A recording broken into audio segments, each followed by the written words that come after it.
Truman ready to rock, and Blake Craig will get us started with Billy Bowman set to receive for the Sooners. Under the lights at Memorial Stadium on this chilly Saturday night.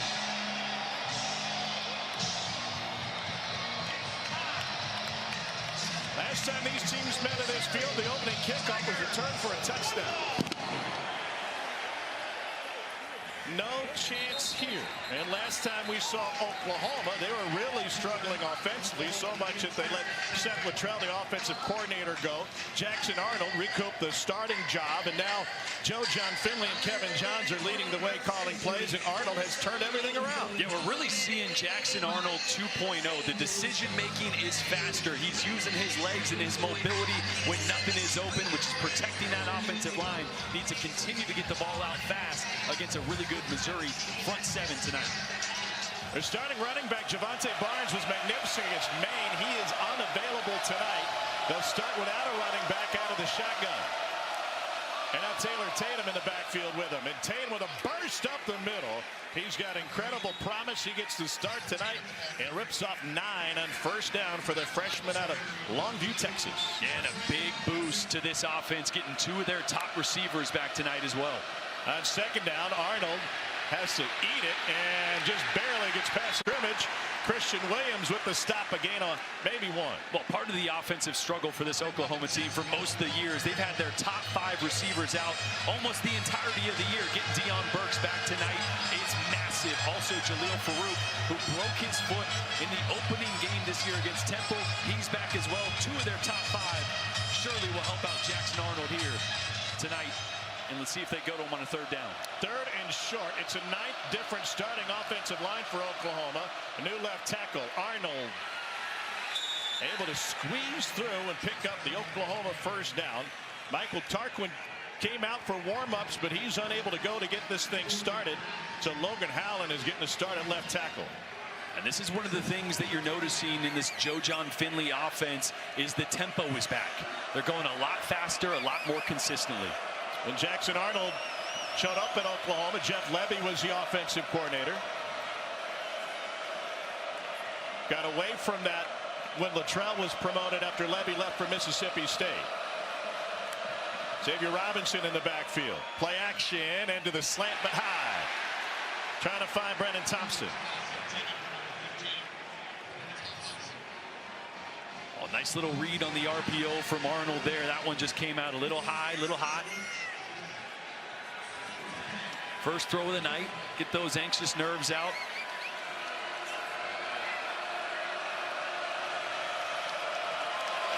Second and 10 for Oklahoma. Arnold in pressure, and it gets batted down. Zion Young in the backfield.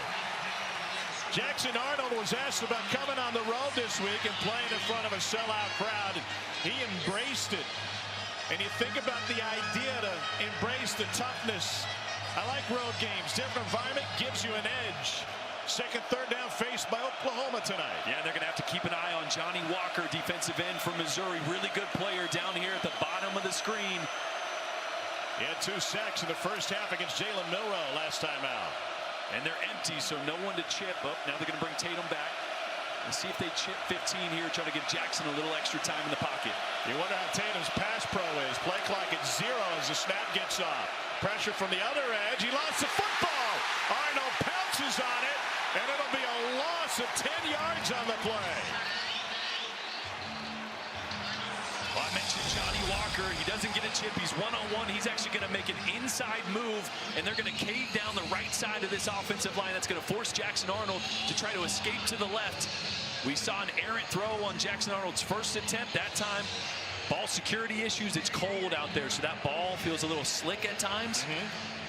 Got to make sure you got 2 hands on it tonight.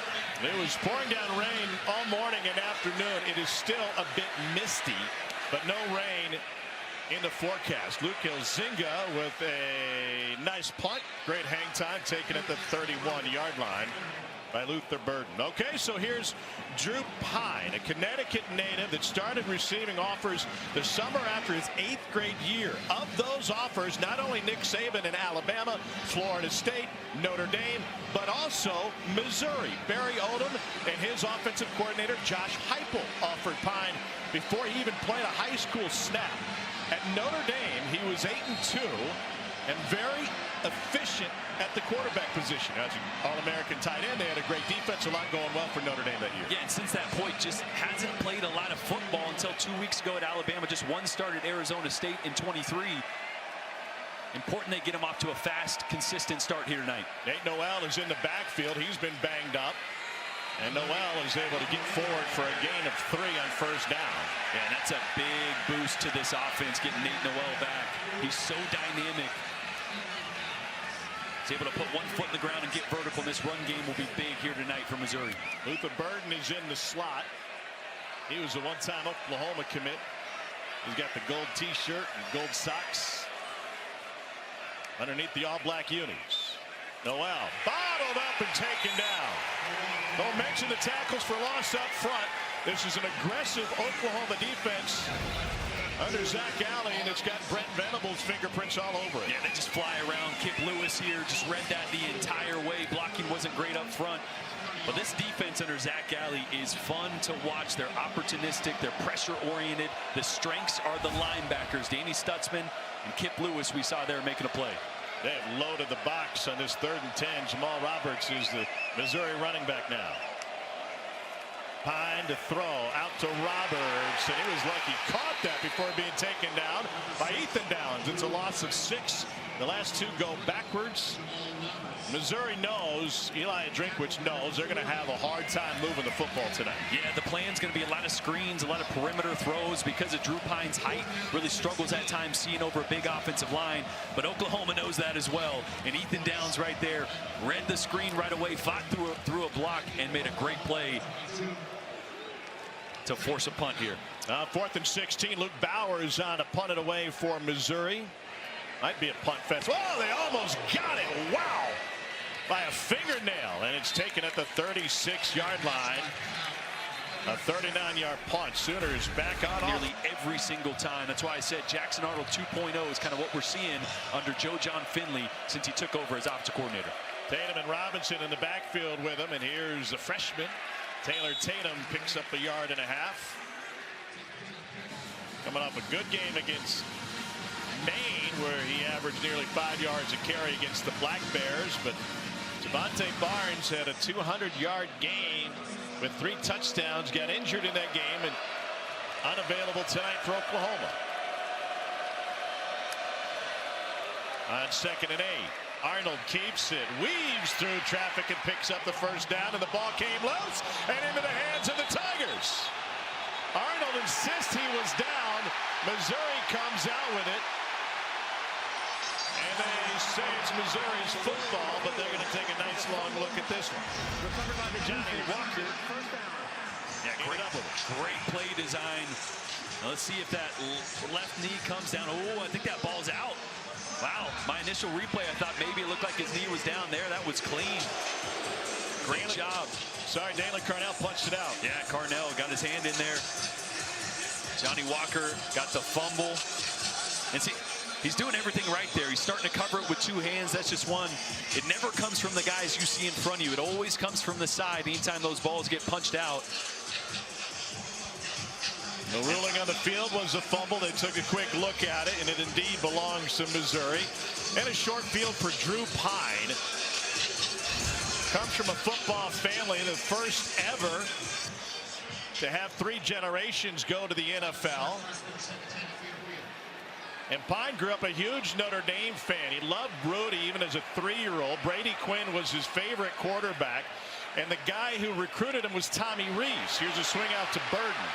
And Burden stays on his feet, reverses field, looking for a block. And Burden steps out of bounds after a gain of 4. So Tommy Rees was the first quarterback that Pine saw play at Notre Dame, as a matter of fact, in a game against Michigan. And Cole, he's still keeping tabs on Pine. Hey, he told me that he keeps watching this game, said he hasn't been indicative of what he thinks he can be last few times out. Main thing Tommy Rees told me when I talked to him this week, get him going early. A guy that needs a comfortable start quick. And that's about being in a rhythm and building confidence, you think, Jay? Yeah, getting the ball out of your hands, seeing completions early so you can get into the rhythm of the game. That's 2nd and 7. Huge gap off the left side. And Nathan Noel, App State transfer, brought down by Kobe McKenzie, just shy of the first down. Boy, and the more of those outside zone plays, that stretch play, we saw one earlier in the game, that one right there is really tough as a defense to keep your gaps as these offensive linemen are going lateral, and that sets up a lot of those boots and the play actions that they're really going to want to get Drew Pine going on. One of the reasons Missouri had the best rusher in the country last year running that stretch play. They've had a hard time replicating that production. Pine hands it off, and Marcus Carroll ends up picking up the first down, I believe. Needed to get to the 40, and he did. Cole, what's so hard to defend about the stretch play? It can hit anywhere. Specifically with Nate Noel, and one of the things Eli Drinkwitz told us is that he has a great knack of making the defense believe it's always going to go all the way outside. So all that flow goes all the way outside the numbers, all the way to the sideline. But Tom, that thing can hit all the way backside of the backside tackle. So it can almost end up being like a reverse play. It can hit every one of those gaps across the offensive line. Jamal Roberts now in as running back, and here's Burden on the swing. Talking with Eli Drinkwitz, nothing doing on this one. He said, we've got to get Eli Drinkwitz involved as the ball popped right out to Norfleet. We'll see, he was down behind the line of scrimmage. As the runner was down by 2nd down. So they're going to try to be creative with how they use Luther Burden, find ways to maybe non-traditional to run the football, but the emphasis from both Kirby Moore, the offensive coordinator, and Drinkwitz was, we've got to use Luther Burden as a wide receiver. Yeah, they got to get him involved early, and that screen right there was actually one that Kirby Moore got from his brother, Kellen Moore, from the Eagles. They ran it last week. He saw it on TV. He's like, hey, bro, what is that? I got to get Luther involved. So already seeing the adjustments to the game plan early. Noel finds positive yardage. Missouri has run 8 plays. OU has 3 tackles for loss.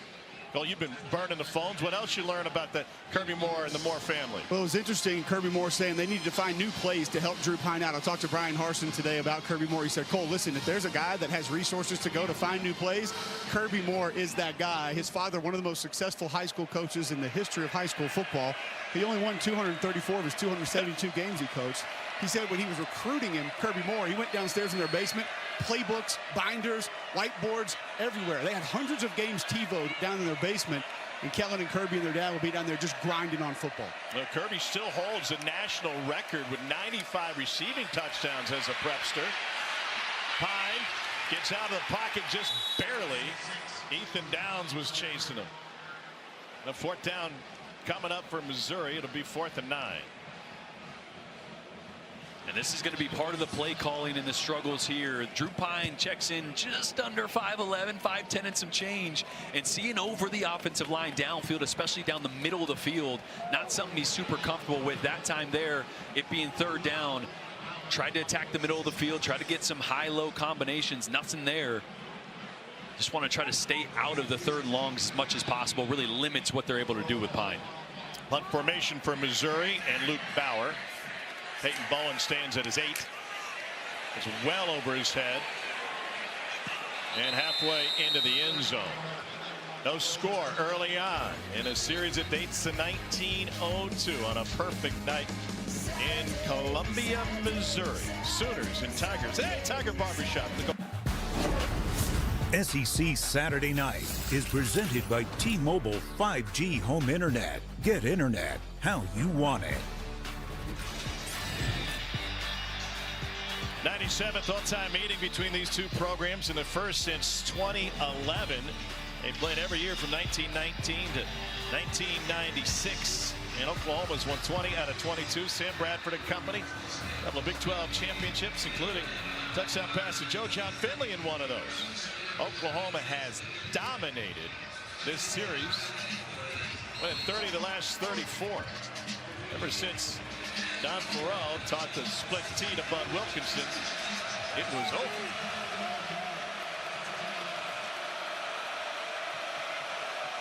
Tatum, the running back. dances through a hole and gets upended after a gain of 4 on first down. Why is the tempo that Joe John Finley has implemented, why is that better for Jackson Arnold? Because it simplifies things. The faster you go, the less options you're able to give each play. So everything is straightforward for the quarterback. You know, okay, I'm bang, bang, here to here, and go. Shuffle pass, and there's a first down. Also, Tom, specifically against a defense like this that's going to move 80–90% of the time, it calms the front down as well.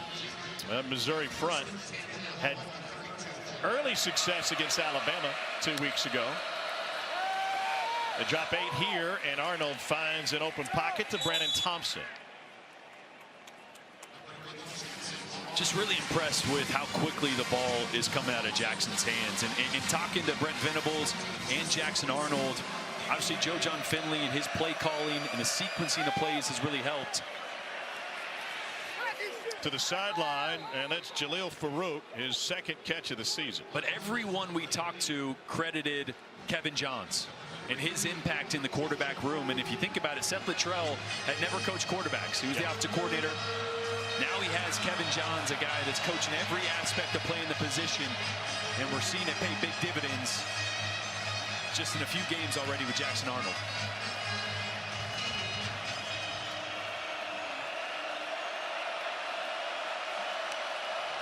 On 3rd and 2, Arnold finds the left side and finds an Oklahoma first down.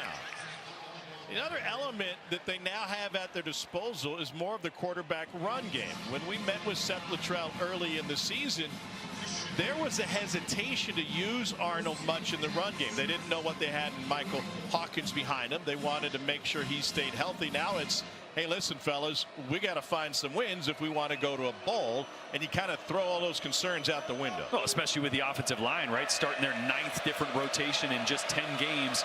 Adding an extra hat to the attack helps out as well in those Q runs. Incomplete, trying to find Bauer Sharp.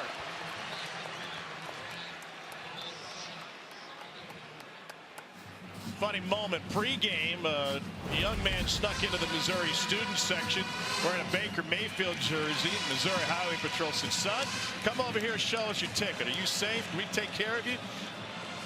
No, we're not shaking your hand. You're an Oklahoma fan. Go back to your seat, fella. Rivalry renewed indeed. That was fantastic.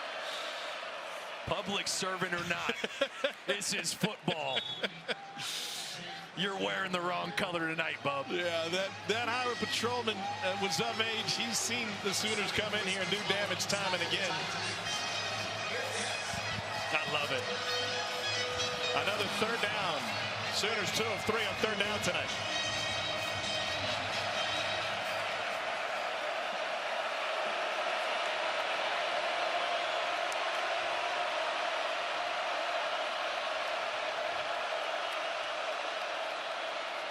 On 3rd and 6, pressure.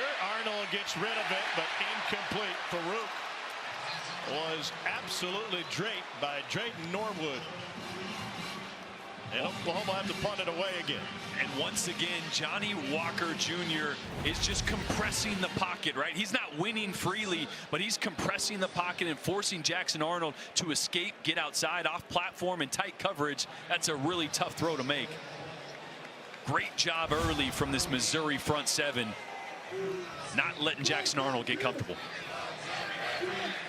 Former 5-star recruit, former Oklahoma commit, Luther Burden, stands inside the 10. They're going to fake it. Little pop pass. Goes for a first down. And Bauer Sharp rumbles to the 15 to the 10. A momentum swing from Boomer Soder and a 43-yard gain on a fake punt. Boy, watch 21 right here. He actually points that he has Bauer Sharp, and then he gets his eyes caught in the backfield watching the punter, lets him go right by him. And Sharp is such a playmaker once he gets an open field. A big play, a hurdle to end it. He's been their go-to guy with all the receivers injured and out. And you just knew that one, if not both of these offenses were going to have to get creative, no doubt, to move the sticks tonight. What a call by Brent Venables. It's been a little bit of a stalemate, little back and forth. Like you mentioned, sometimes plays like that bust it wide open. Delay a game. Offense. 5-yard penalty. Remains first down. One thing that went wrong is the Sooners took their time getting the next play in. Got too excited. Yeah, that sideline erupted.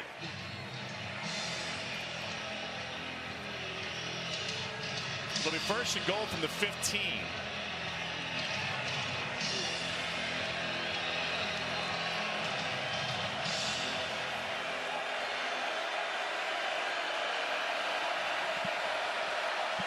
Here comes a corner blitz. Arnold sandwiched in the backfield. 5-yard penalty +4 on the sack from Johnny Walker and Zion Young. Once again, forcing Jackson Arnold to move. It was Christian Williams at first right here that's going to cause Jackson Arnold to step up. And then after the blitz, the rest of the front is going to clean it up. Zion Young finishing him off there. I talked to Eli down on the field, and he mentioned, hey, they got a young running back in there. I want to force him to be in pass pro. I want to force Jackson Arnold to be uncomfortable, light him up, bring some pressure. And that's working so far for Missouri. Zion Young is the injured Tiger. Will take a timeout with him on the field. For a century, Oklahoma and Missouri was an annual throwdown. They even had a trophy, the Peace Pipe. Thanks to conference realignment, that ended in 2011. But also thanks to conference realignment, it's back. And so is the bad blood. Don't believe me? Ask the Sooners about their last trip to Como, when #1 OU was sent back to OK with an L. That means only win against #1 in Missouri history. Oklahoma was #1 in the BCS rankings. A Baker Mayfield fan in a sea of black and gold, looking more comfortable after that fake punt. They also recruited a buddy. You saw an Oklahoma Sooner sweatshirt there. He's like, I need a bodyguard in this sea of black and gold. It's been the 11th play of the drive. And the conversion on 4th and 7 on a fake punt. 2nd and goal from the 19. Plenty of time on the play clock.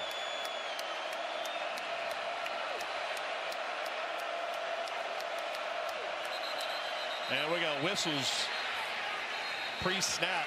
Missouri used the timeout.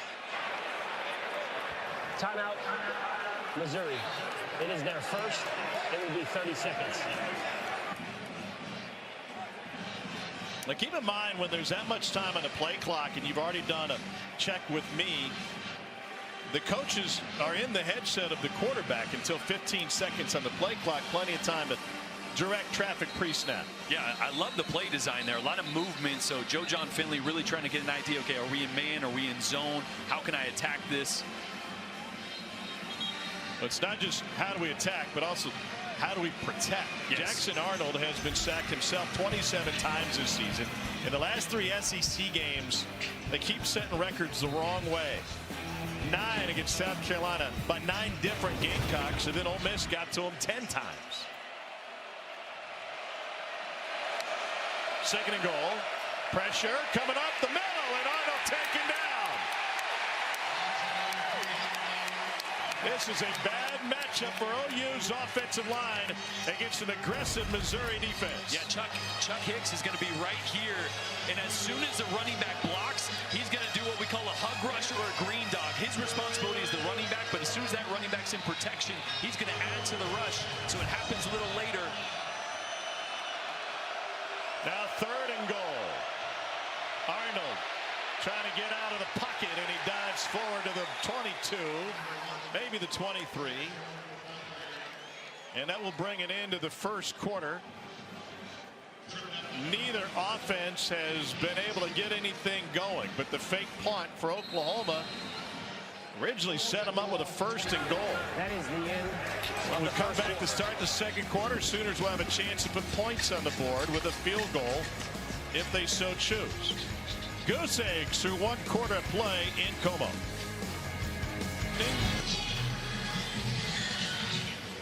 We flip sides of the field, and the Sooners lining up for an opportunity to put points on the board in a 40-yard attempt for Zach Schmidt. They went from 1st and goal to a 40-yard attempt.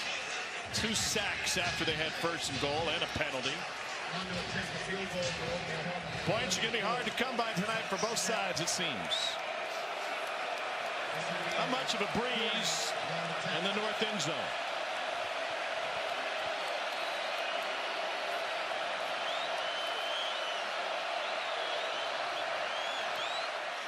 Schmidt drills it.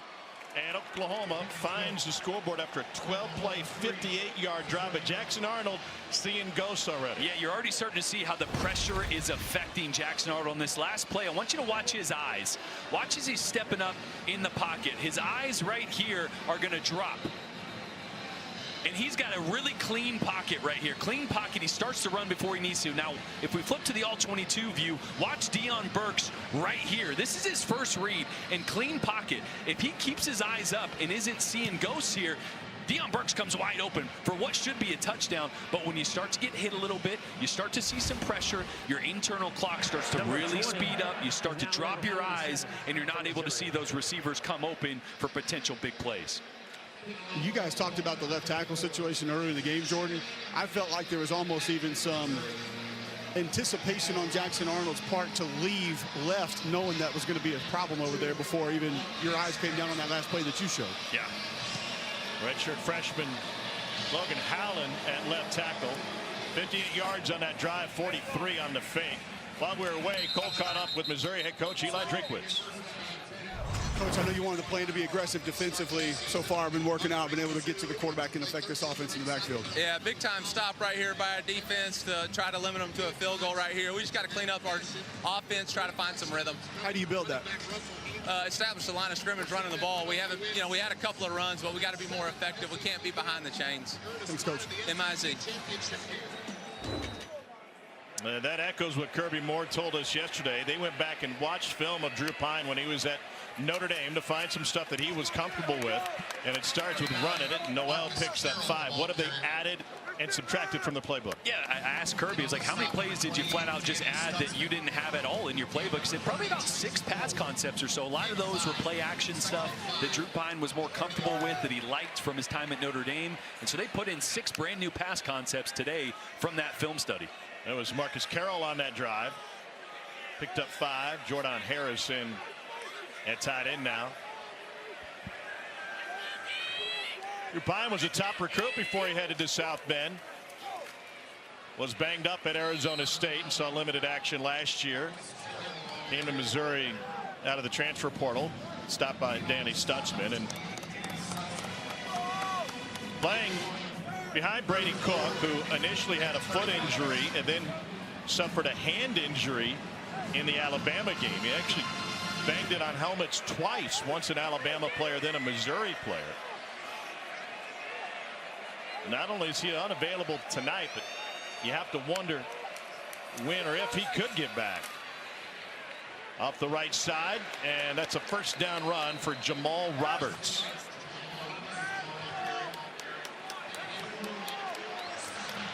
So running to the right side, Armand Membo is Missouri's right tackle. And Cole, I know you've been a big fan of his play since you started watching film on him last year. Yeah, he's got a ton of power. Talked to Coach Roberts, strength coach, about him before the game. 600-pound squatter, 350-pound clean, 400-pound bencher. And he's actually put on about 12, 13 pounds this season. So playing a little bit heavier than he was a year ago, which when you look at him, don't think he needed to do that, but he still moves as well as he did a season ago. From Lee Summit North, just outside of Kansas City. Off the right side behind Membu's side again. And that's just a couple of yards for Jamal Roberts. That's the same high school that produced Caden Green, who was originally an Oklahoma Sooner. And a very controversial decision, if you ask both fan bases, ended up transferring to Missouri in the offseason.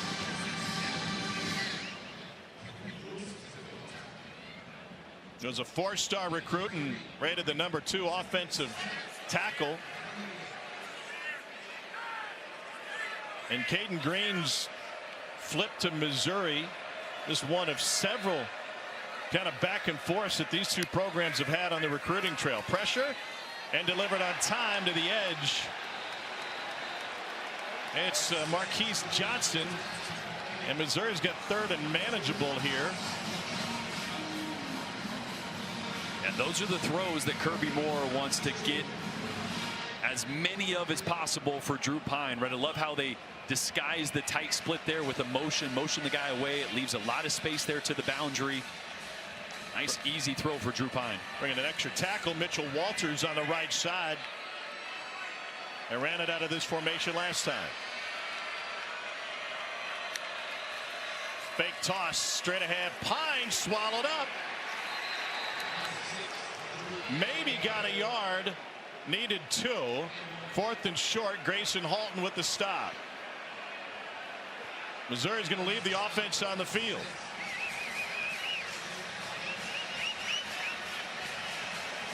They bring Northfleet, the tight end, back on the field. And in addition, get Luther Burden out there. They'll watch Burden on the sweep. Marcus Carroll is the running back. Pine under center now. Trying to get Oklahoma to jump.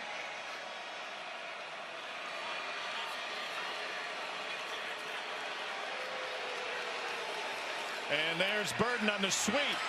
Eludes the first. Took ahead and he stops short. Billy Bowman pops Burden out of bounds. What a stop for Oklahoma.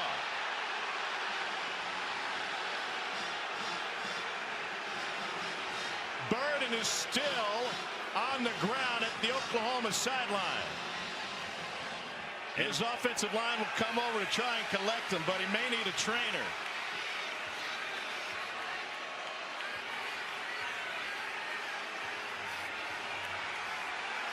That was a hard hit by Billy Bowman on Luther Burden. The ruling on the field is the runner was short of the line to gain.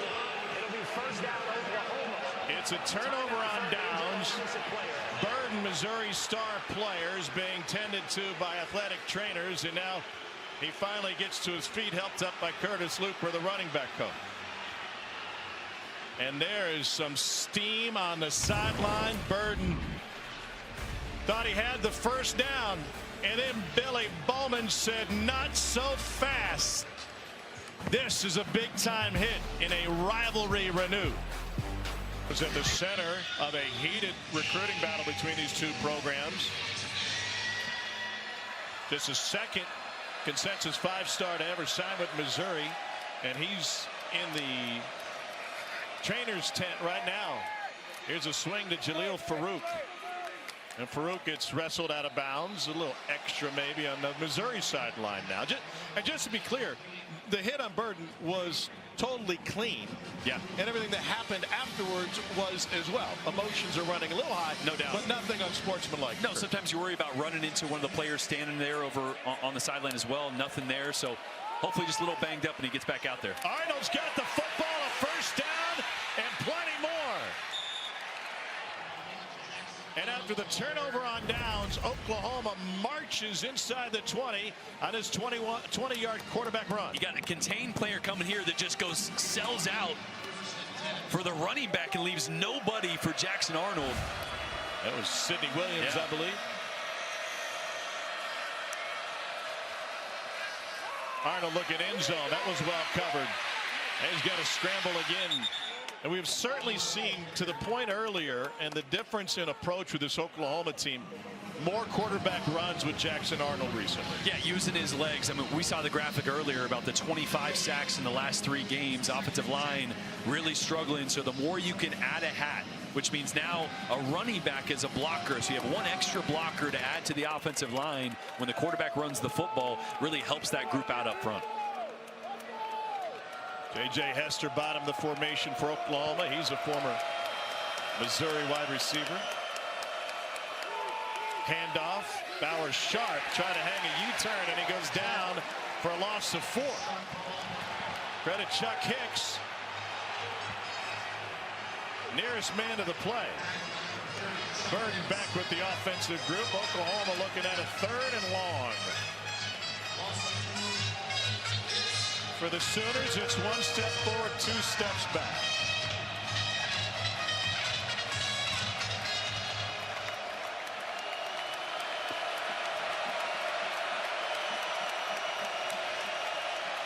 Five-man rush to the slant. Whoa! Big hit Deion Burks in his first game back got taken down, and Oklahoma will bring up the field goal unit again. Yeah, not much to do there, just a slot slant here. Actually, Arnold hitched a little bit, so that ball probably just a hair later than he wanted it to be. But Dylan Carnell saw that the whole way. Obviously, when it's third and long like that, those secondary players are playing deep and rallying to the ball there. It's a good job getting better field goal position. Schmidt has made from 40, this from 35.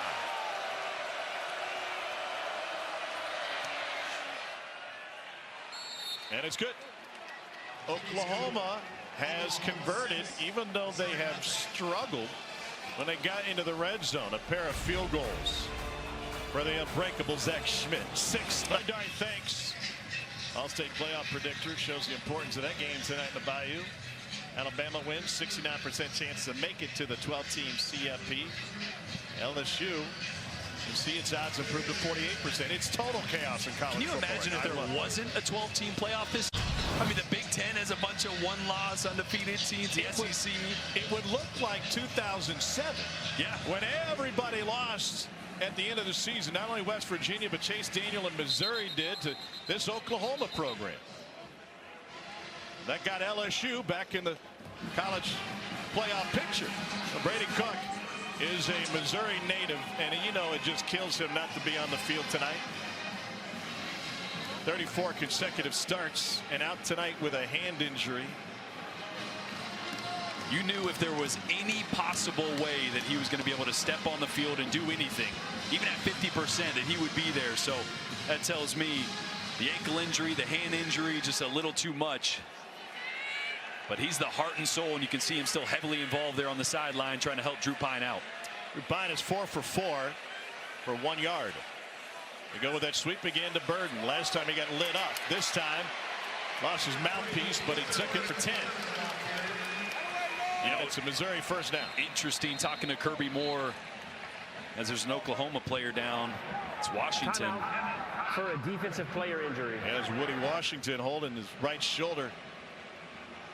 But Kirby Moore was saying, look, I have an entire section on my call sheet that is just design touches for Luther Burden. Then I have a separate sheet of paper that is all the plays where he's the first read and the second read. So he's got multiple columns and sections designed just to get number 3 Luther Burden involved. That's how important he is to this offense. You see their mouthpiece went flying as well. You know, it was a big recruiting win for Eli Drinkwitz to get Luther Burden after he had been committed to Oklahoma. And I asked him about that in our meeting yesterday. What did that mean from a recruiting standpoint? And he said it lifted the entire program. It gave this program hope because we hadn't had that.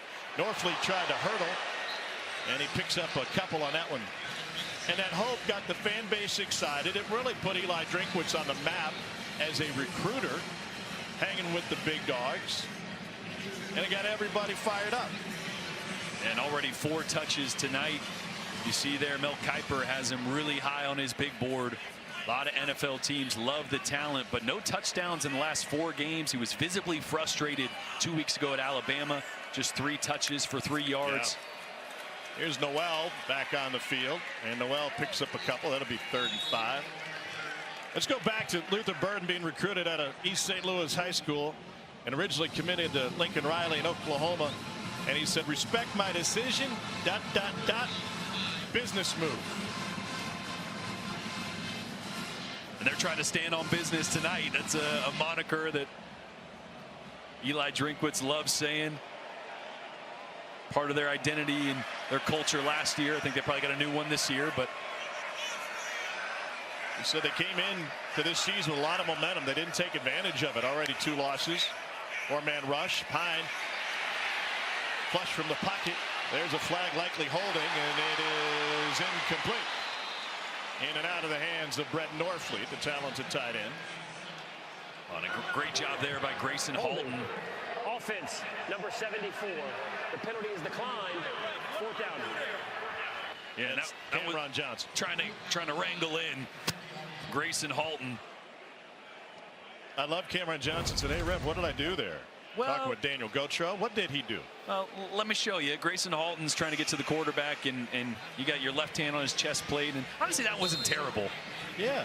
But Halton did have a free run at the quarterback, and he impeded that a little bit. Halton's actually leading the FBS, the entire country, in D-tackle pressures. Another one there. Same spot on the field where Oklahoma faked its punt. This one's muffed. It's a loose ball scramble. Peyton Bowen gave it up. And they'll have to peel them off, and it's a matter of who's got the strongest hands at the bottom of that pile. Boy, and that ball did squirt out, and it was not under anybody's control until about 5 or 6 guys jumped on it. So it was a true fight for the ball, and Missouri thinks they got it. 2 offenses that can't move the football, and special teams will decide this game, at least momentum in the first half. The ruling on the field is a muff punt recovered by the kicking team. First down, Missouri at the spot of recovery. Oh, it's a really good job by Toriano Pride there, one of the first ones in front of the punt returner. Marion Wayne, number 25, is the guy who came out of the pile with it. Remember, we were in Oklahoma a few weeks ago. Billy Bowman had some issues in the punt return department. Not a good sign to be rotating through numerous guys.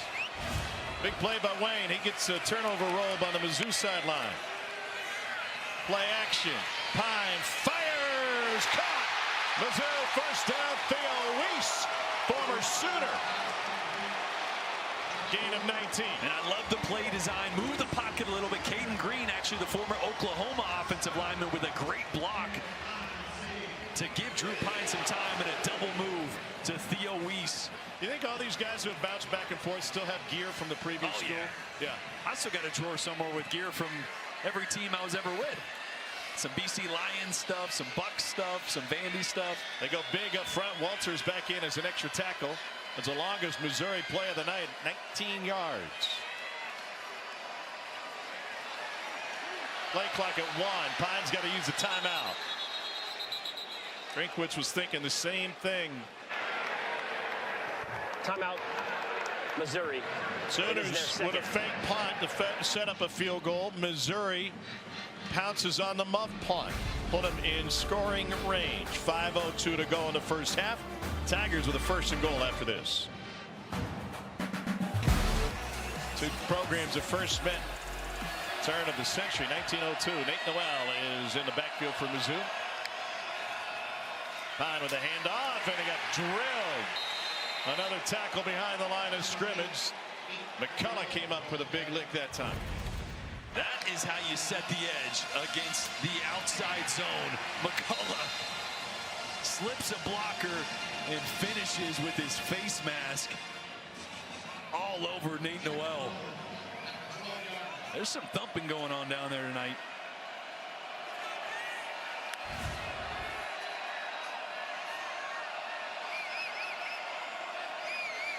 Second and goal.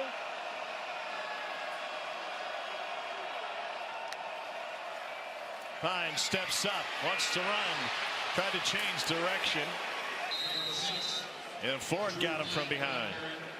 Another tackle for Danny Stutzman, who was just a tackle machine. This is where it gets really tough for Missouri's offense, because this Oklahoma defense is so good against the run. They're 4th in the SEC, top 20 in all of college football. And down here in the red zone, when those passing windows constrict, trying to run the ball gets real tough. Wouldn't be surprised if they try to get Drew Pine out of the pocket here.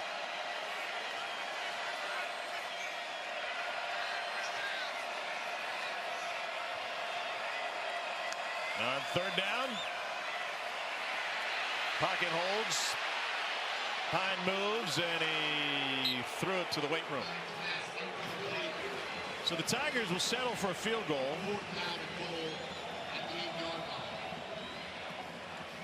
Really good coverage. And honestly, that's a play that he's going to the sideline, and Eli saying, hey, good decision there. You know, when your backup quarterback in 3rd down the red zone, try to force something to happen. Sometimes you throw it back across your body. It can be an interception. You have a field goal, a short field goal, just throw it away. Try to get 3 points on the board. Smart decision there from a veteran quarterback. There's a short field after the muff punt. This will be a 25-yard attempt for Craig. And the chip shot is good. That ends a string of 5 straight quarters without scoring for Missouri. Second longest drought in the last 20 seasons. So 3:26 to go in the second quarter. I think a lot of Missouri fans kind of gave up on the idea of this being a college football playoff team after the loss of Bama. But look at this. 17 of the last 18 teams with 2 losses out of the SEC were included in the final college football playoff top 12. For that to happen for Missouri, they got to win out, which is a tough task given the limitations of this offense. But they would be right there. Yeah, and honestly, they need some help from the teams that they have coming up as well. With South Carolina beat Vandy today, South Carolina is going to be a team that's ranked. That could be, you know, if Missouri gets by this one, they got a chance to have a ranked win against a South Carolina team on the road. A chance to build that resume a little bit as a 2-loss team. I mean, first you got to get to 10 wins, right? And that's odds of that are like driving a Volkswagen into Devil's Icebox. That is a tight fit. We're going to go spelunking tomorrow if you move your flight back. I've been spelunking before. I'm a big spelunker. I heard that about you. There's some good caves around here. Oh, yeah. Yeah, we'll go south of town. We'll find Devil's Icebox. Be nice and chilly. Yeah. I wouldn't walk down a dark alley near you, so I'm not sure I'm going to follow you into a cave either. 2 enter, 1 lead. Kind of feels like what this game is tonight. It's a matter of survival. Couple of turnovers for the Sooners. Missouri has only turned those 2 into 3. Jackson Arnold, 5 of 9 tonight. He's thrown for 28 yards. His punter has thrown for 43. And been a while since Arnold's been on the field, and last time we were talking about it, saying maybe he's seeing ghosts a little bit, right? The pressure maybe getting to him. Sometimes sitting on the sideline and letting those emotions calm down a little bit are good. I want you to explain that term. Broadcasters, we throw that around a lot, seeing ghosts. What does that mean for a quarterback? It's when color flashes from the defensive line that you really shouldn't see, and maybe that's not as imminent as it seems. So you're seeing guys that you feel like are going to get pressure on you when you really have a clean pocket. Arnold stands tall and delivers to the edge and Tatum. And that happens when your eyes drop. You'll hear guys say that a lot too.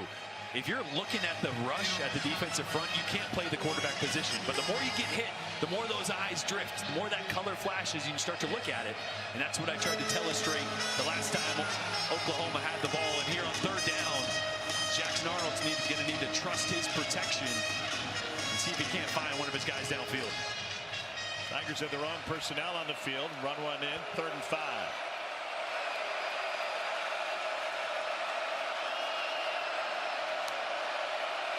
Comes an extra man.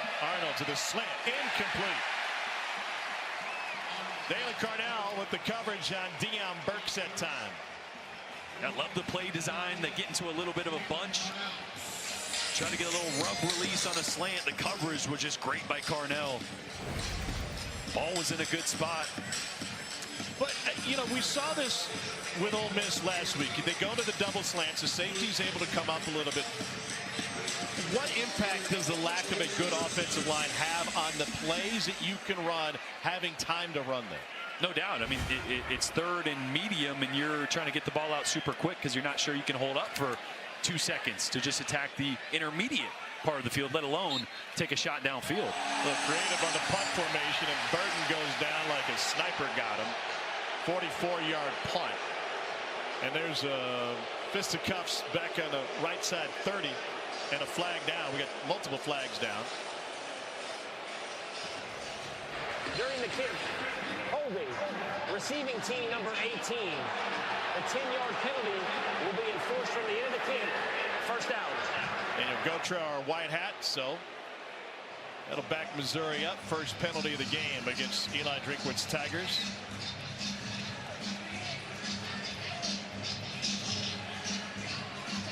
This is going to be a good opportunity to see just how much Kirby Moore trusts Drew Pine in a 2-minute situation. Obviously, we're going to get the 2-minute timeout here after this initial play. And Missouri can only stop the clock once more. Oklahoma has 3 timeouts remaining. If you're the Sooners, you're thinking we can get this ball back. Oh, yeah. Get the ball back before half. see if you can't try to extend this lead, but this is where the bye week really helps for a quarterback that doesn't have a ton of game experience in this offense. You'll see it here in the 2-minute drill, just what they're able to put together. A movement on the left side of the Mizzou line. Marcus Bryant. False start. Offense, number 52. 5-yard penalty. First down. Well, we kind of talked about Drew Pine, his height, and I've mentioned seeing over the line at times. Marcus Bryant's 6'7". Yeah. Don't want to look left when you're 5'10". And Caden Green's 6'5". Yeah, they're big on the left side of the offensive line. That's why we've kind of seen Kirby Moore try to get Drew Pine outside the pocket, move the pocket a little bit, try to create those passing lanes for him. From their own 10. Noel bust through. Danny Stutzman, another title. That's his 7th, and he's just 2 away from Oklahoma's top 10 in all-time tackles. A hard-hitting Saturday night in Como. Missouri and Oklahoma back in the same neighborhood for the first time since 2011. Word for a fake punt, it would be worse. Guys? Could always get worse. Marcus Carroll is in at running back. Carroll trying to find a gap, leans forward. And Sooners going to use a quick timeout. Stop the clock at 1:51. Timeout, Oklahoma. It's their first. It will be 30 seconds. Brent Venables knows not just about this rivalry with his time at Oklahoma, but his playing days at Kansas State and his old Big 8 days. And the recruiting between both programs has really become incredibly intertwined. Remember Luther Burden, we showed you that, originally committed to Oklahoma. Caden Green and Theo Weiss came from Oklahoma to Missouri, and J.J. Hester went the other direction. And Jordan, I think if you know the history between these two programs, you'd be hard-pressed to say that Missouri and Oklahoma were in the same class when it came to recruiting. But after Lincoln Riley left and the transition to this staff and the struggles they've had this season occurring at the same time of what's been a bumpy transition into the SEC, and Eli Drinkwitz having all sorts of momentum recruiting-wise, and a Cotton Bowl win against Ohio State last year, it's been as level as perhaps it's ever been since pre-World War II.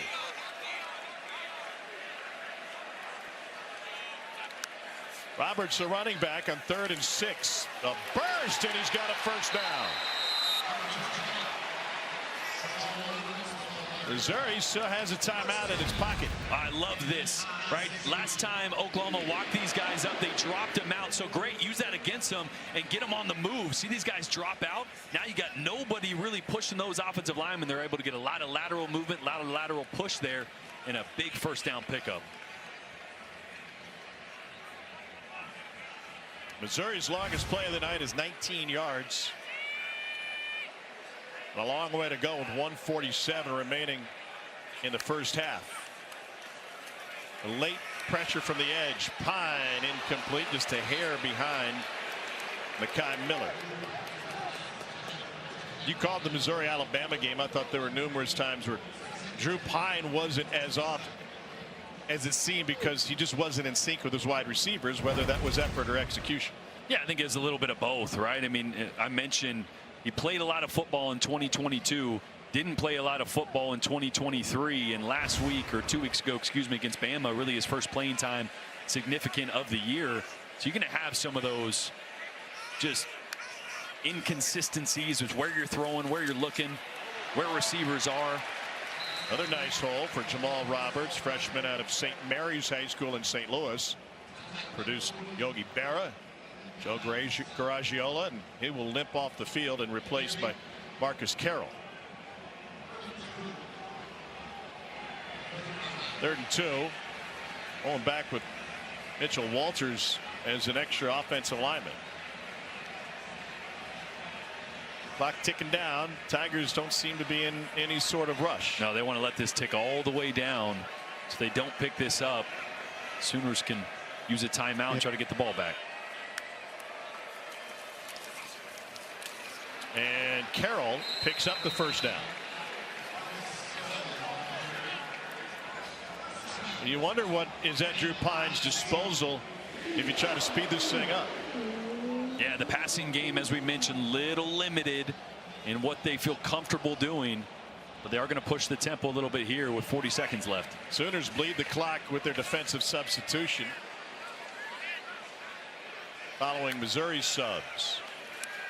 Pine double clutches, delivers to Norfleet. Dropped it again. The second one off of his hands for the former baseball recruit. He was slated to play both here at Columbia before he suffered a shoulder injury. Please reset the game clock to 31 seconds. 31. Norfleet's a St. Louis native, told us that he used to work out with Matt Adams, big first baseman, with a couple of stops on his resume with the Cardinals at that time. It was throwing mid-90s off the mound. It's a freshman in high school. 2nd and 10. Sidearm too strong. Norfleet the target again. And Cole, it was interesting talking with Brett Norfleet about his tie-ins with Gronk. Yeah, he said that's who he emulates. That's who he watches. That he was always the guy that not only could get down the field, could kind of catch the ball, go over people, and make those tough catches, but also physically at the point of attack, somebody he likes to model his game after. That's the part of his game I appreciate the most. A lot of tight ends this day and age, Tom, you're happy if they just kind of get in front of somebody and fall down. Not that kid. He likes to finish. He likes to try to mow people down. Another handoff, and this time Carroll gets lit up. It's another tackle for Danny Stutzman. And a timeout taken by Oklahoma. Timeout. 22 seconds left in the half. Now a word from Academy Sports and Outdoors. Fun, memories, friendship. We're here for all of it. Here for the big moments and the small ones too. We're here for unforgettable triumph, momentary misfortune, and the impromptu throwdown. We're out here each day, chasing something great.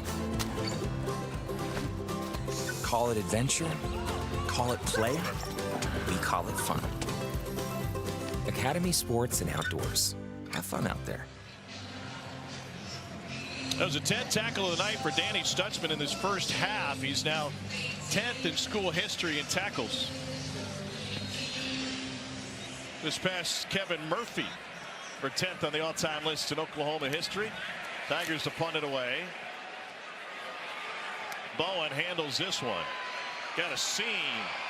They had him by the cotton, and they finally bring him down at the 34-yard line. And a flag down over on the Oklahoma sideline. That could be big right there. That might be a personal foul. Push that thing 15 yards forward. And now with one timeout, you take a shot and try to get in field goal range if you're Oklahoma. After the play, personal foul, late hit, kicking team number 22. 15-yard penalty will be added to the end of the run. First down.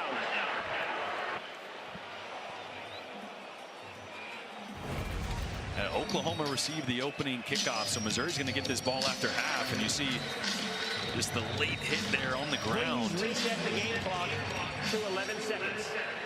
Who'd they flag? I think it's going to be 22 coming in late there, yeah. Not sure he made a ton of contact, but going to the ground late after the ball carrier is already down. But again, now you're close to midfield. Now if you can get 15 yards here or so and you have a timeout so you can work the whole field, you got an opportunity to try to get 3 here before half. Tyler Keltner has the longest field goal of the season for Oklahoma, a 50-yarder. Zach Schmidt has handled the kicking duties tonight. His long is 44. Arnold had plenty of time and finds the tight end Bauer Sharp.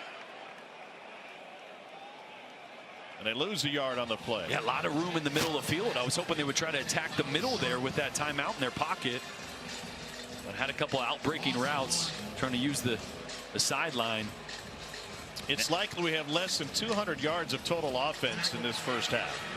Oklahoma's accounted for 109 at this point, Missouri 88.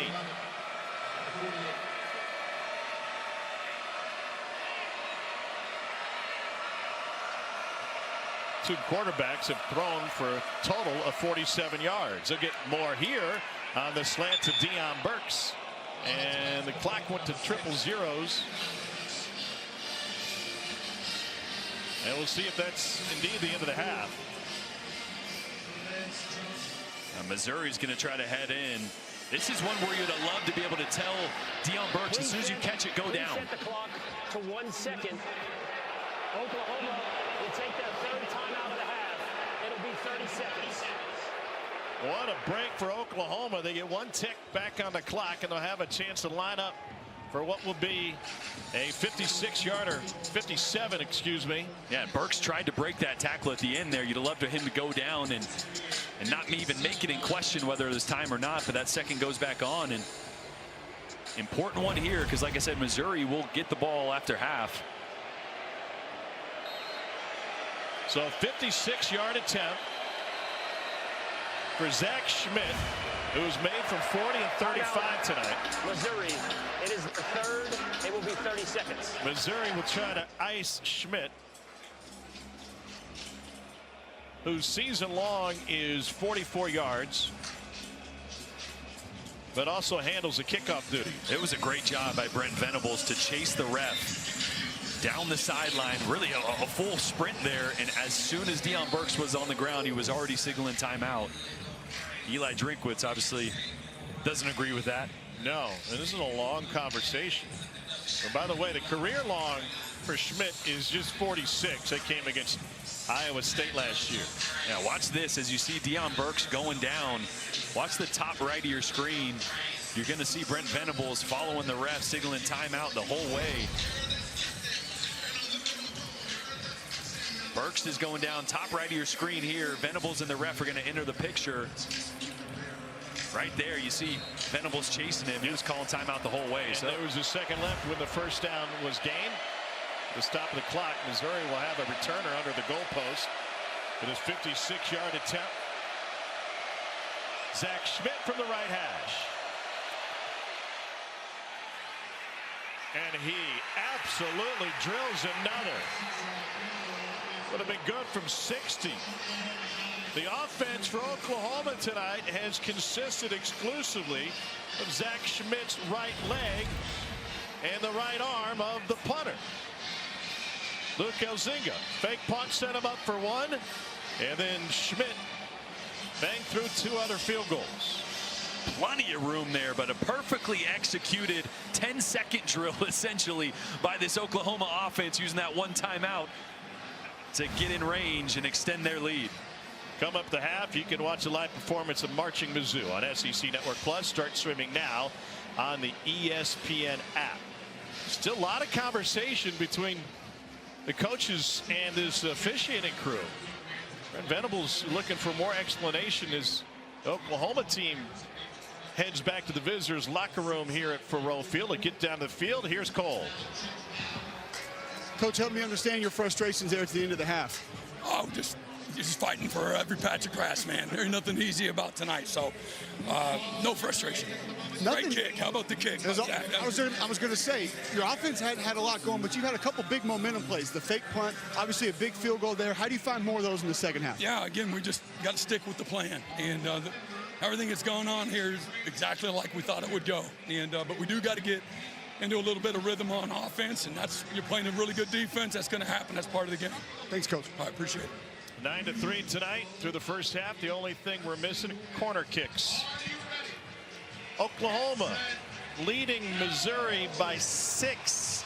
Low-scoring affair. Let's get to this.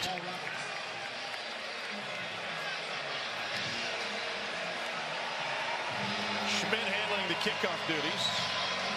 Marquise Johnson back for Mizzou. And the Tiger offense ended a 5-quarter drought with that field goal, longest in 20 years, but they still haven't found a touchdown in quite some time, coming off of a shutout loss against Alabama. And that's now 19 consecutive drives without a touchdown. That is tied with Southern Miss, the longest active streak in the FBS.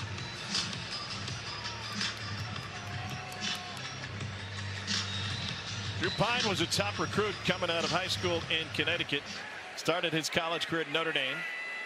They went into the transfer portal. He left there, ended up in Tempe, but injury-plagued season with the Sun Devils last year, limited time. And that was first start with an injured Brady Cook, and that one's dirted. Trying to find Nate Noel.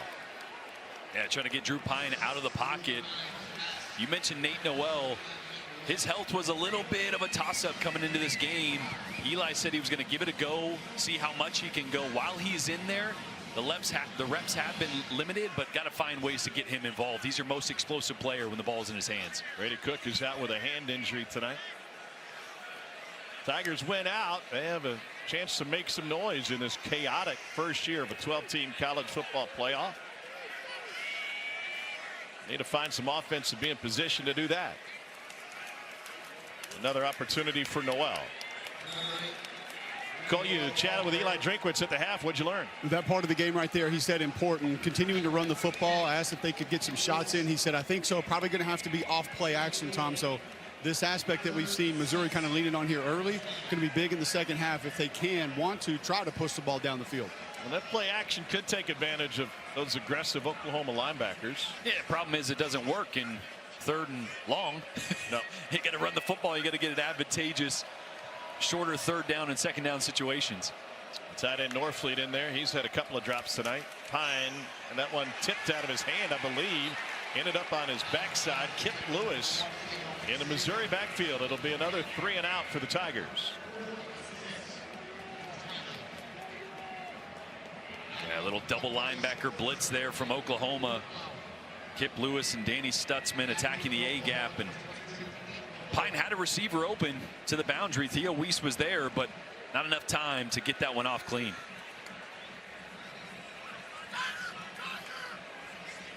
Peyton Bowen has muffed one punt tonight. High but not far. In traffic, he got drilled, and that is kick-catch interference. And it also took an Oklahoma hop all the way out to the 46-yard line. And the Sooners end up with great field position, but Bowen is injured and has yet to get up.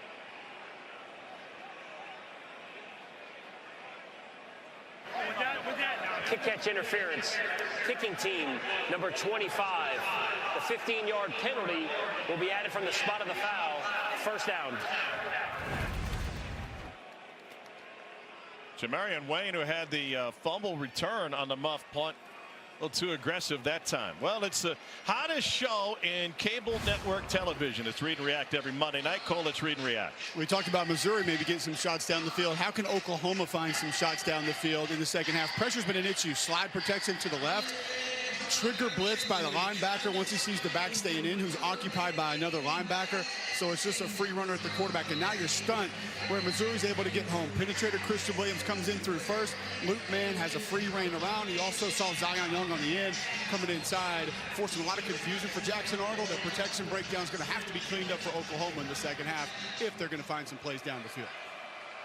Sooners have a streak of 25 consecutive seasons with the bowl game, second longest in the country behind Georgia. Got to find some wins late. Here's Taylor Tatum. Maybe picked up a foot. Yeah, we mentioned the offensive line, really revolving door that it's been for Oklahoma. Michael Tarquin was kind of a game time decision at left tackle. He didn't go, so Logan Howland fills in at left tackle. Spencer Brown on the right side making just his second start here at Oklahoma. Did play quite a bit at Michigan State last couple years, but a lot of new faces up front. And a gap up the middle. Leave third and medium for Tatum again. Was on the field pregame with Eli Drinkwitz when Oklahoma took the field for warmups. And the first thing he saw was Michael Tarquin just shuffling his feet, unable to run. He knew what that meant. 3rd and 5.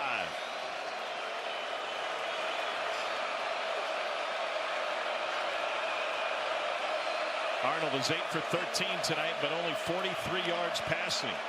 His punter, Elzinga, had 43 on one fake. He's got man coverage down here at the bottom. And they run it, needing 5. And they're just short. 4th and less than 1. Yeah, you run the ball there if you already were planning on going for it on 4th. Troy Everett, the center, had to limp to the ball as they go tempo here.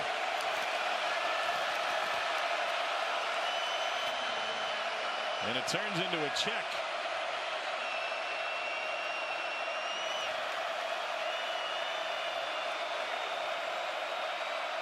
Fourth and a short one for OU.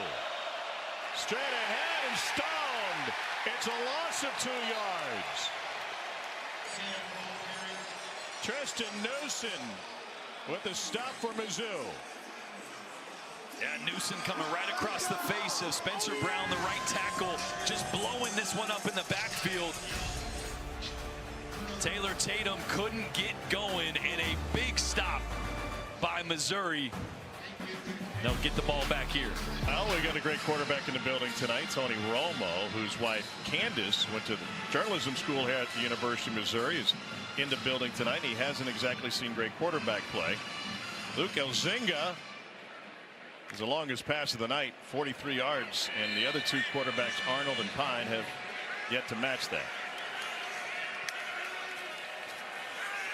Pine on the boot.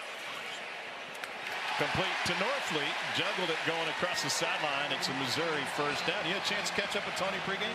Yeah, I did. Yeah, it just flew in. Obviously, he's got the Dallas game tomorrow. Be another one where there's quarterback issues as well with Dak Prescott. Out for the year, Out right? for the year now. Cooper Rush will be the guy going forward for Cowboys. Maybe a yard for Marcus Carroll, 1.5 yards that time.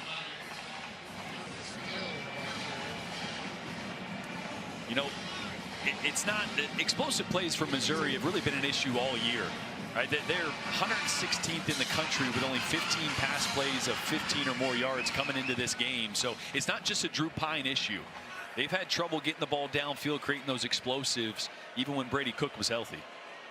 Last year they had 74 rushes of 10 yards or more. This season only 41. Carroll again, straight up the gut.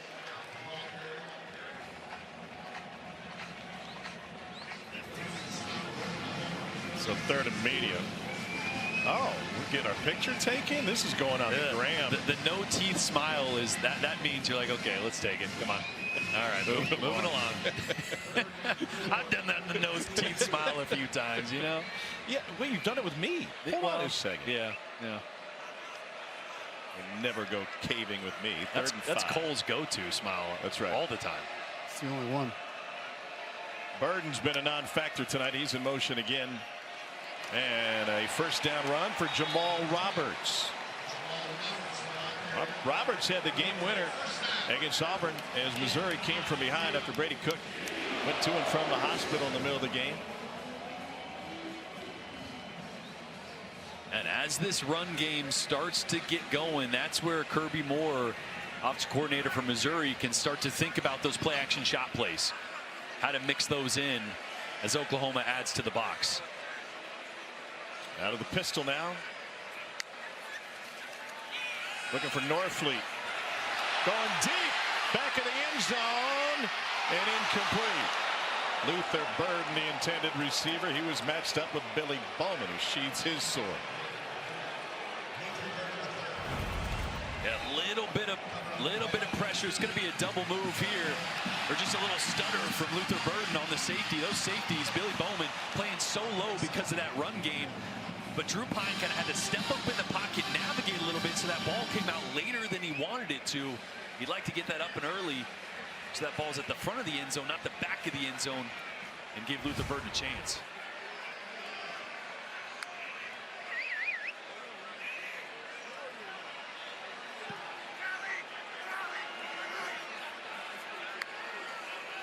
Second and 10. And Marcus Carroll, who transferred in from Georgia State. He had 80 yards in the Bama game a couple of weeks ago. Leads a team in touchdowns. It was a double-headed monster. They were hoping to replace Cody Schrader, led the SEC in rushing last season. Schrader, or walk-on, who was a Division II player before he got to Missouri. Turned into a star. Now the next level with the Rams.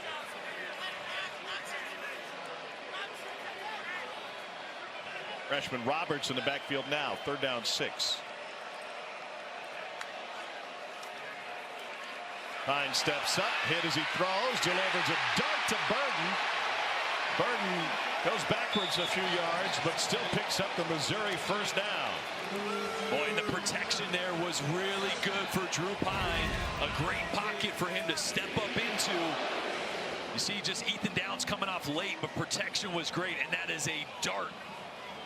from Drew Pine, right on the money, right on the face mask of Luther Burden, right where you want it on a dig route. That's a play that gives you some confidence as a quarterback. Looking for some momentum now.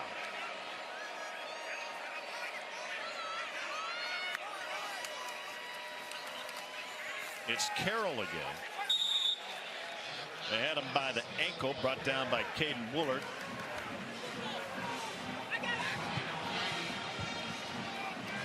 Gain of nearly 3.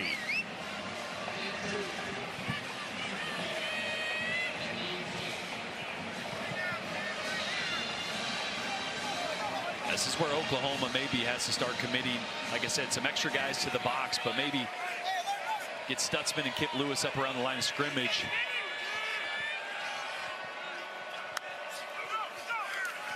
Pressure up the middle. Pine finds Burden after he got absolutely walloped, and Burden spins to nearly the first down. Danny Stutzman ended up in Drew Pine's shorts. And like I just said, bring those linebackers up and get them going. Just a little cross dogs blitz here. Kip Lewis is going to go first into the A-gap. Danny Stutzman's going to wrap and follow him. Really tough for that center and left guard or right guard to come off in protection, and a big hit on Drew Pine. But he did a good job of getting it out of his hands there. And props to Cameron Johnson for a decleater at the line of scrimmage, too. Full slab. Full slab.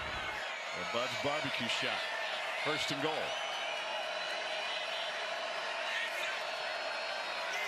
Play clock at 4, 3, 2. Nothing doing on that run. Marcus Carroll bottled up. Now second and goal from the 10. Boy, Carroll loses his footing there a little bit. If he does it, there's a nice little hole. He might have walked into the end zone.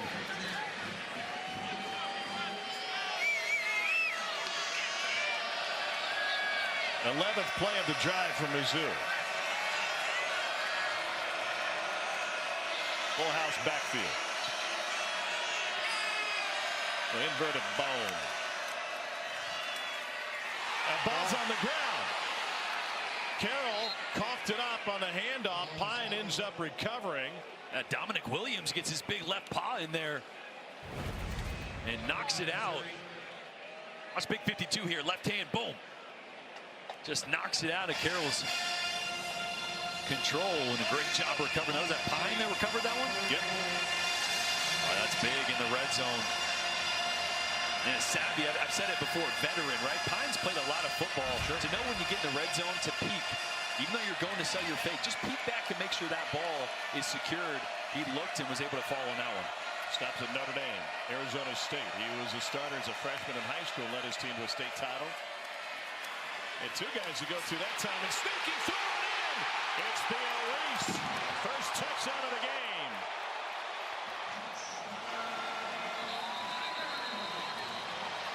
Injured player for Missouri after the 13-yard score. It's a center, Connor Tollison.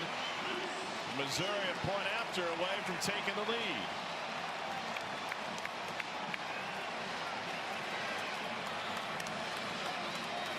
Tollison, fourth-year junior from down in Jackson, Missouri. Left the Bama game early. He's finally on his feet. The home crowd's something to get excited about.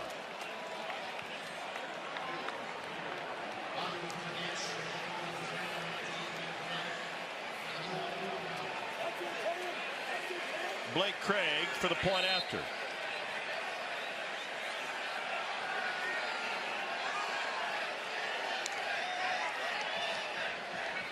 First lead of the night for the Tigers, and it's true. A little misdirection on that pass. Oh, it was a great little screen design from Kirby Moore. He's going to motion out Jamal Roberts, the running back, and watch what it does to these defenders. Motion this running back out. Now, all these guys are going to try to jump over the top, but Theo Weiss is the guy that's going to get the ball, and he's going to go right up inside those defenders that were trying to jump outside to the running back and split the defense right there. Great design from Kirby Moore. And the former Sooner, Theo Weiss, scores the first touchdown of the night. Missouri. Yeah, mission accomplished for Lane Kiffin. He wanted to shore up that defense so he could compete with teams like Georgia after beat down last year. I would say investment has paid off. Couple of hops, and it's bounds. It'll draw a flag. And that'll help the Oklahoma field position. Let's take a look at Fansville, brought to you by Dr. Pepper. Zoo was fired up early here today. They're still thinking about that thicker kicker. And Tony Romo side.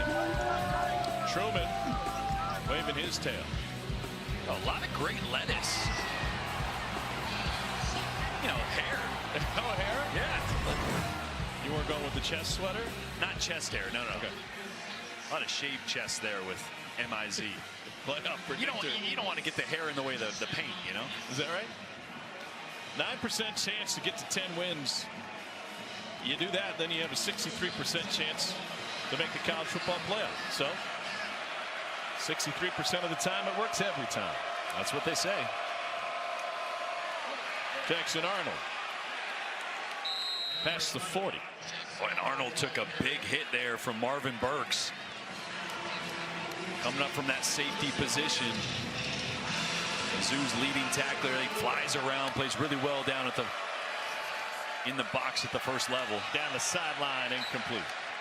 Trying to find J.J. Hester. They're now coming up for Oklahoma. Tigers going to stop here. Not only they have the lead, but even more momentum. Sooners just 2 of 8 on 3rd down tonight.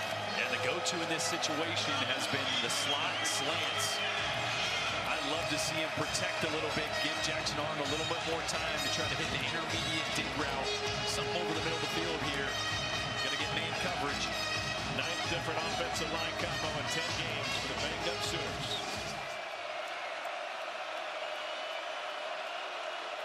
Safety's coming up again.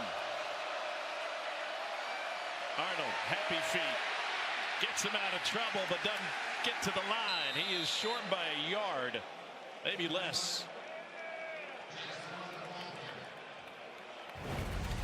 Boy, just a mesh concept. And you mentioned it, you're going to get guys right here. You're going to see tight end Jake Roberts. That's probably where you want to go with the football, but just a little pressure coming off that right side.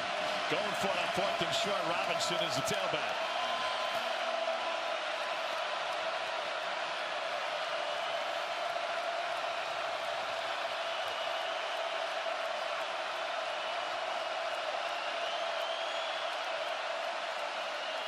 Robinson picks up the first down for Oklahoma.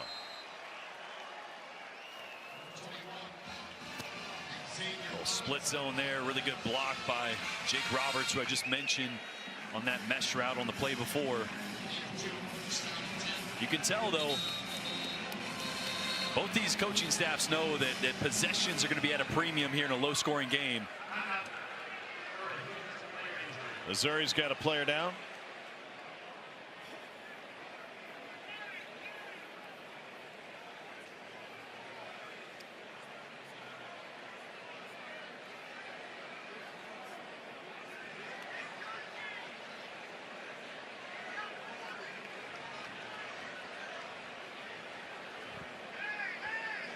That's Eddie Kelly Jr., Georgia Tech transfer. What a win for Georgia Tech today. Took down Miami on the flats. First loss for the Canes.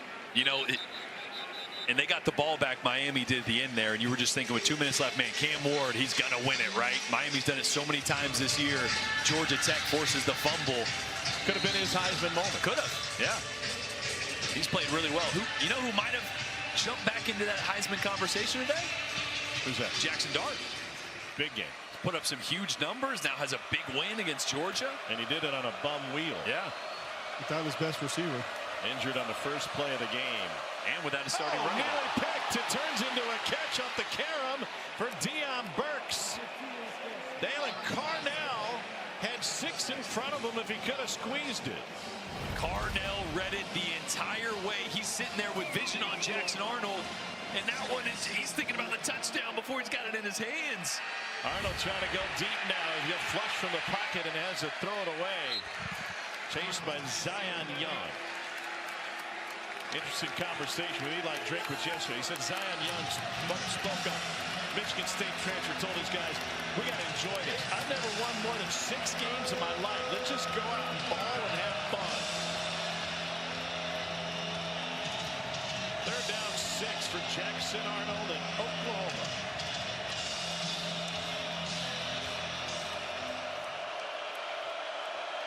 11 straight sellout in this building.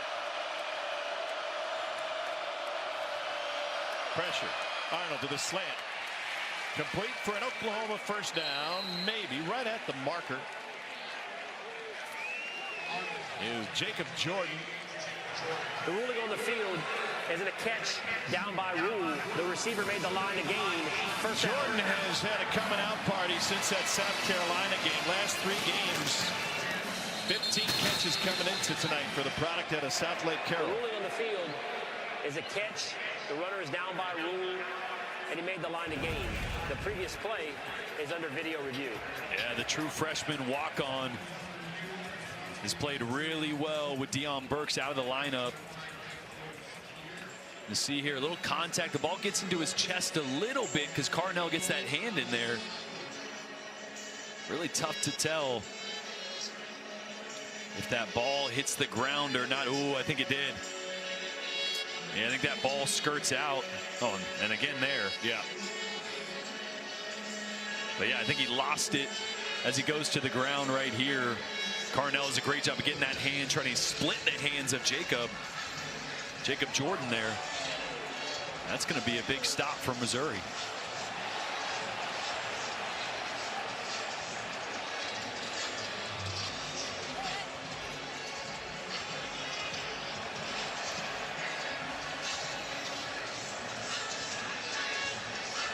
So if they wipe that one off, Oklahoma's going to go to 2 and 11 on 3rd downs tonight.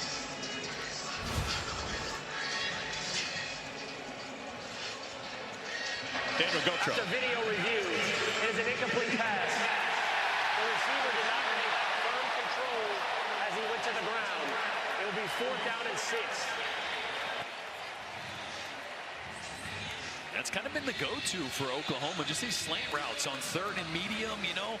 But Missouri knows that, and they're closing on those routes really quickly. All right, so then what's the counter? What's the beater? Once those safeties start to come up? Well, right now they're getting in normal structure, like 2 by 2, everybody spread out. You got to get more into stacks and bunches so you can get guys to create leverage, and you can release out or you can release in, and you create leverage opportunities on secondary defenders. Right now, they're just lining up in front of them and running a slant, and they're driving on the football and breaking it up.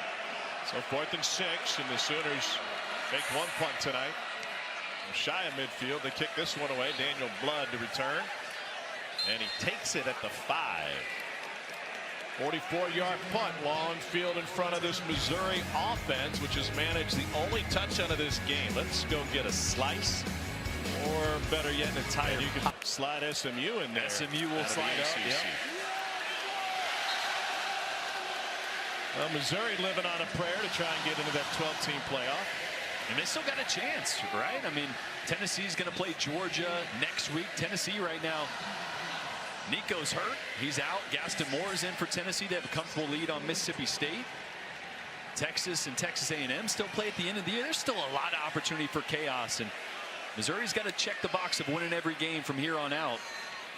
Meanwhile, Bama's handing it to LSU, a 2-touchdown lead. Said Live Tiger didn't pay off.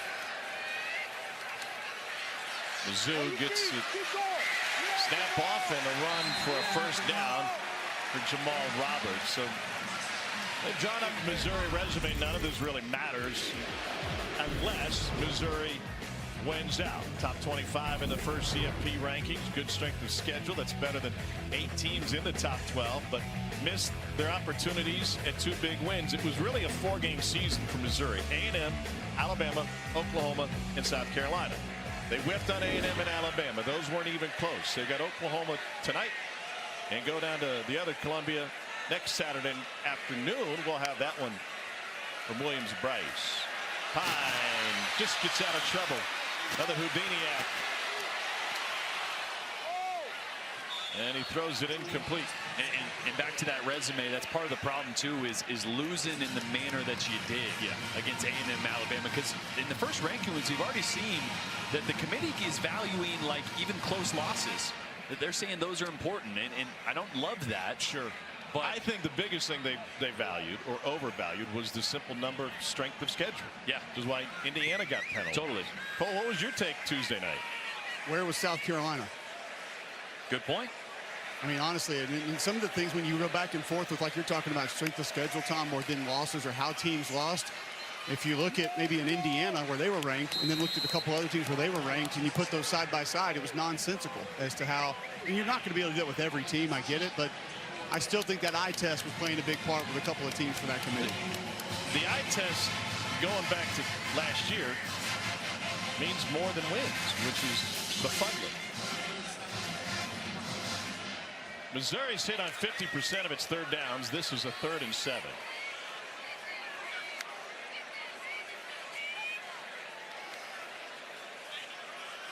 Burden in the slot. Inside receiver to the right of Pine. He's well covered. Pine tried to step up. That hole closed quickly. And Kobe McKenzie in on that tackle for Oklahoma. It's a big stop by Oklahoma. You know, you talk about the playoffs and the eye test and the committee. You know, hear me out now. What if we had a computer that took all the emotion out of it? That's crazy. And just ranked teams based on took the logos out of it? Ranked teams based on a number of metrics, and we could call it like the BCS. Take the C out of that. Yeah.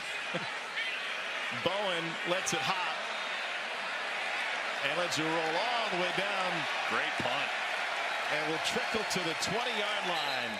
Call it a 61-yard punt from Luke Bauer. There is a flag down the left side 36.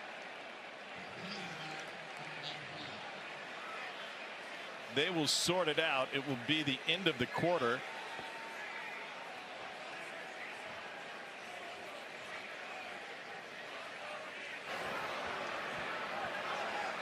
There are 2 fouls on the play, both of them against the receiving team. During the kick, illegal block in the back. Receiving team number 7. That penalty is declined. During the kick, holding. Receiving team number 20. That penalty will be 10 yards from the end of the kick. First down. That is the end of the 3rd quarter. So it takes us to the 4th and the 97th meeting between these two programs. It's only the 3rd game under the lights. Tigers have a 9% chance to get to 10 wins. Can't get there without a win tonight. And that gives them a 66% chance to make the 12-team playoff. So you're saying there's a chance. To the 4th we go on a 1-point game. Point lead against Oklahoma. Here's Cole and Eli Drinkwitz moments ago. Halftime coach, play action. You want to take some of those shots. Looks like it's been there. Missed a few shots. Now, how do you build on those opportunities and try to put some points up in the 4th? Yeah, right now it's going to be all about field position. Our defense has got it right here. We got to maintain it. Our body blows in the run game are landing. We're really close. We just got to have a great defensive possession right here. Thanks, Coach. MIZ. It feels like a heavyweight fight, although, you know, it scored like a heavyweight fight, 10-9 here in the 4th. Arnold has to turn back upfield, and he turns it into a 4-yard gain. Chris McClellan, the Florida transfer. Yeah, trying to get Jaleel Farouk involved there. Slipping him under the line of scrimmage, trying to get an easy throw to the flat. Good coverage, though. Just haven't been able to get Burks and Farouk as involved if you would like, with them healthy and back in the lineup. And he finds his tight end, Bowers Sharp. It's a great example there, Tom. Earlier you asked about going to tempo. A couple of Missouri defensive linemen not really set. A couple linebackers looking around, trying to get some signals to different players. 3rd and 3. Sooners have labored on 3rd down tonight. The building coming alive.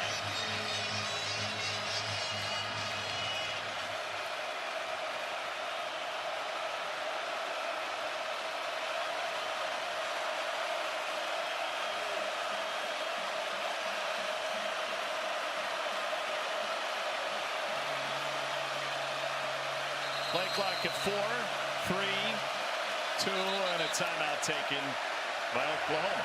Timeout. Oklahoma. It is their first.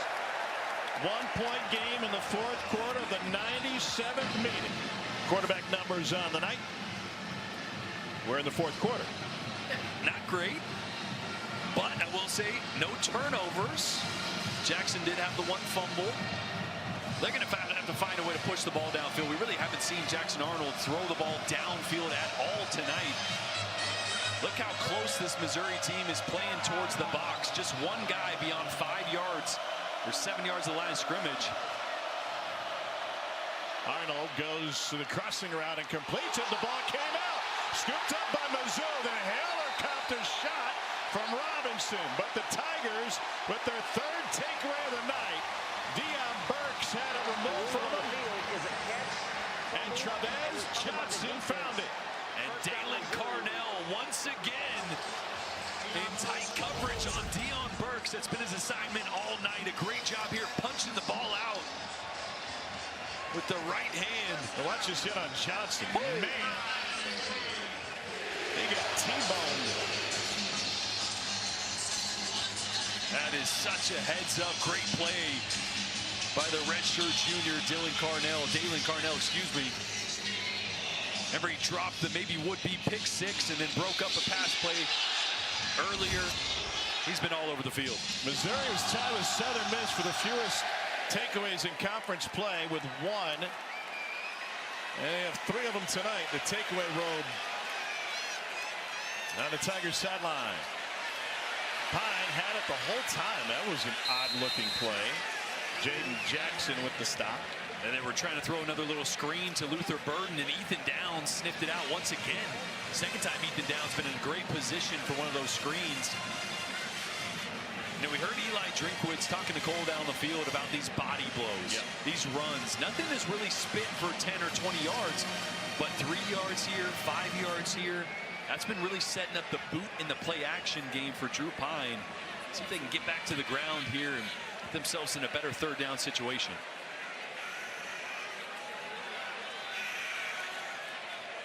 They wanted to stay at a 2nd and longs, but they got one here. Slipping a tackle is Jamal Roberts. Danny Stutzman, another stop. He's in double-digit stops tonight. And for these linebackers, I said it to start the game, really the strength of the defense. And Kip Lewis and Danny Stutzman, they played a heck of a game so far tonight. He's got 14 tackles tonight. He had 17 last year against SMU.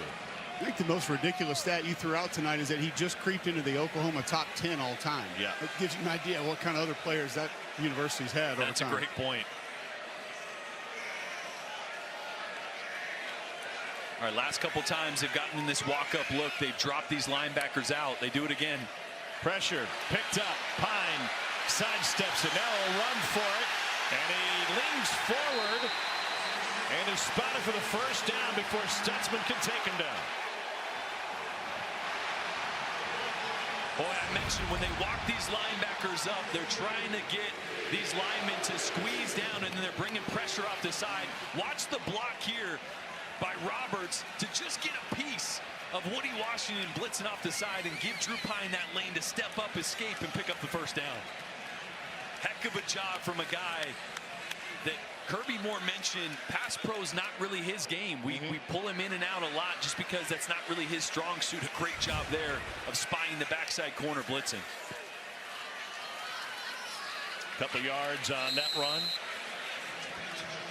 Stutzman at the bottom of the pile. Cole, you mentioned this a moment ago about the great tacklers they've had in Oklahoma history. Darrell Hunt was a linebacker in the mid and late 70s. He had 530 tackles in his Oklahoma career. His best friend was also running the stat book. Offensive player. Perhaps. I mean, that is I'm kidding. an outrageous number. Jackie Sharp, Travis Lewis, George Cumpy, and then the great Rocky Kalmus there, number 5 all-time in Oklahoma history. And Caden Green down on the field there. Obviously an important game for him. He's a starter at Oklahoma last year before transferring over to Missouri. One of a number of guys, as we mentioned, crossing over. There he is.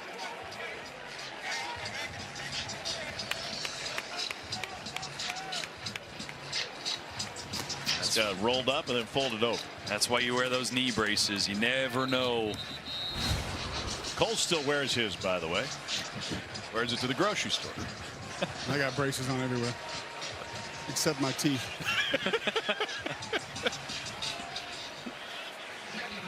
How is the back holding up down there? It's not great, but you know what? We're making it happen. Two tight ends to the right side, Norfleet and Harris. Here's Jordan Harris in motion.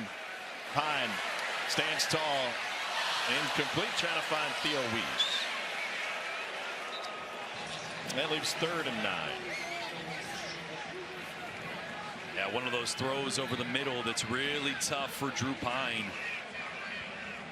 As a shorter quarterback, tough to see the lanes, looking over offensive linemen. That's why we've seen so much tonight on the perimeter. Just watch all that noise right in front of him. He tries to take his release even higher to get over the top of those guys, just not able to get it through to Weiss. Well, they said they wanted to make sure his eyes stayed up looking downfield.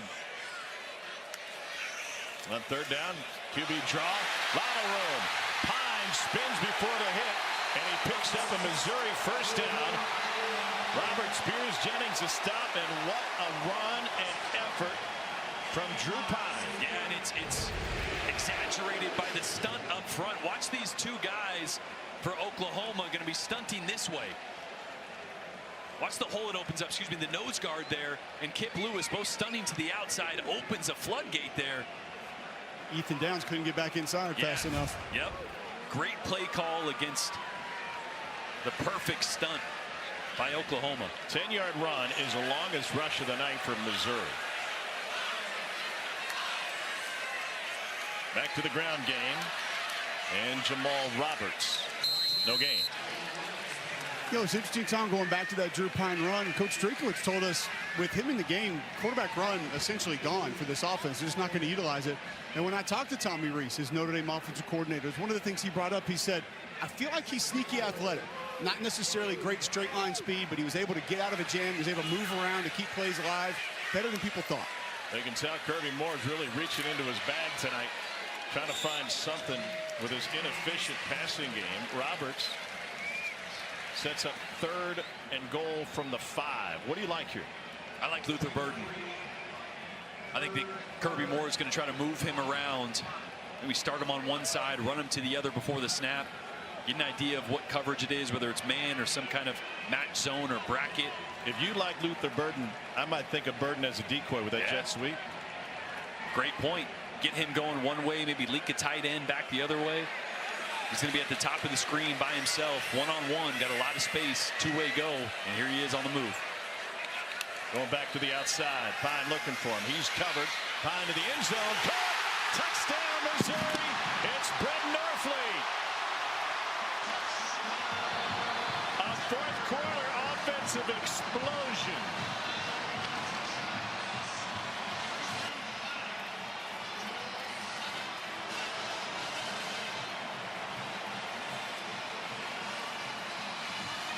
What a gritty and gutsy effort from Drew Pine tonight. A 9-play, 30-yard drive that took 5 minutes to cover 30.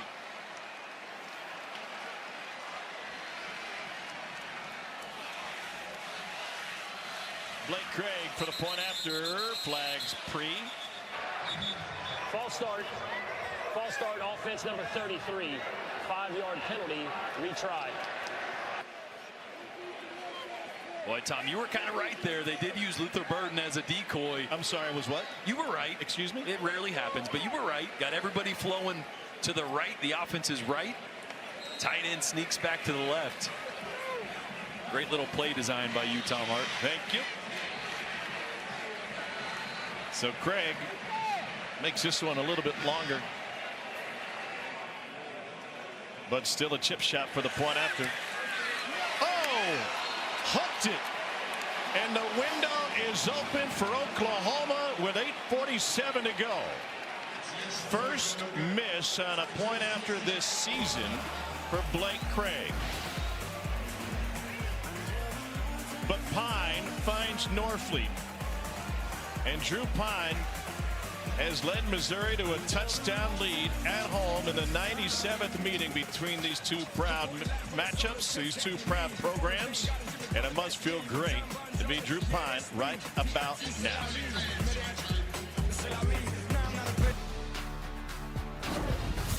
SEC Saturday Night is presented by T-Mobile 5G Home Internet. Get internet how you want it. Drew Pine with some redemption in the fourth quarter tonight. After all that he's been through and the struggles that he's had, this must feel great. They're partying on the rocks tonight. Touchback. But that shank point after means it's a 7-point difference. Talk about chunk plays. How can Oklahoma draw some up? Well, there's still plenty of time, right? 8:47 left here in the fourth quarter. Still got 2 of your timeouts. It's a 1-touchdown game. You still got to be able to run the football. All right, this offense, what they do best is the RPOs, the throws off of the run game when that extra guy adds to the box. So you got to threaten it with the run first for those slants and RPOs to open up. Straight ahead. And there's an 11-yard run for Robinson. And that's big for 2 reasons, right? For those RPOs that I mentioned, but anytime you get a big first down to start your drive, now the fast tempo can kick into gear. Quick handoff, Robinson again. That's a pickup of 8.5 on first down. Well, I might just call that a couple more times until they stop it. Exact same play there 2 times in a row. Especially if Weewu is going to pull around and make contact like that. Yeah. That's their right guard. QB draw. Arnold's got a blocker sharp in front of him. You know, it was interesting talking to Jackson Arnold about he feels he sees the field better. He felt like one of the biggest changes was Joe John Finley asking him, hey, what plays do you like on third down? And them actually getting called first. You know, a lot of times we'll give offensive coordinators what plays we like. Why wouldn't you do that from the beginning? I know, but it's just, you know, offensive coordinators sometimes overthink things. They put together this huge game plan and you forget that sometimes the best plays are just the 2 or 3 that your quarterback feels best about. Yeah. And those are getting called now. Here's Bauer Sharp, the tight end, taken down in the backfield. And some green in front of him, good of escape.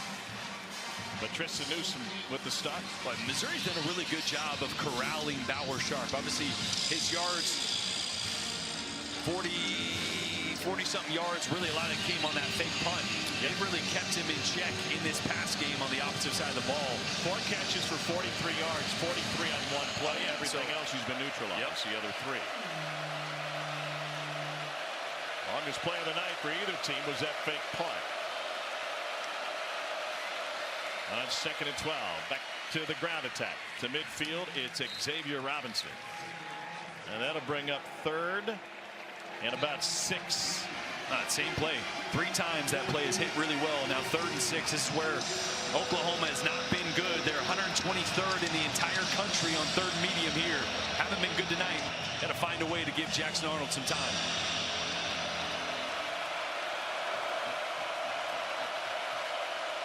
Swing pass. Robinson picks up the first down.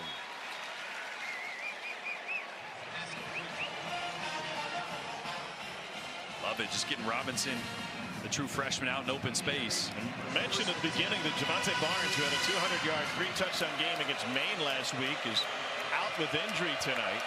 We haven't seen Gavin Sawchuk in the last handful of games. He was a game-time decision, but he has not been on the field tonight. And so Robinson, Tatum, and Franklin have been in the running back rotation, and it's been Robinson here on this fourth quarter series. He came into this season, or into this game, with only 29 yards on 6 carries in the whole season. Had a couple really nice runs on this drive.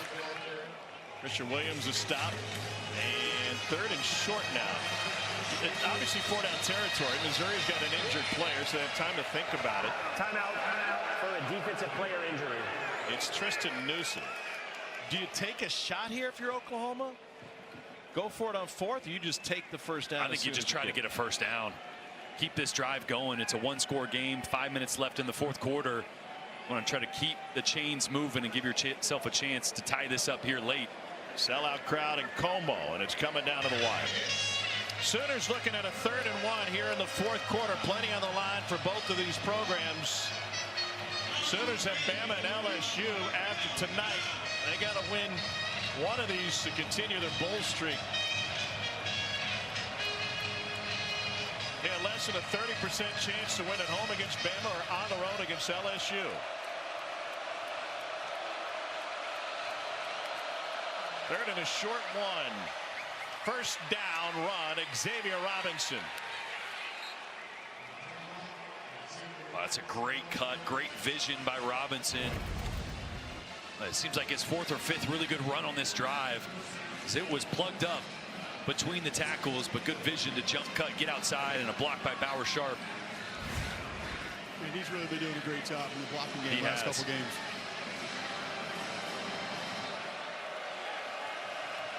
Here comes the 10th play of the drive for Oklahoma.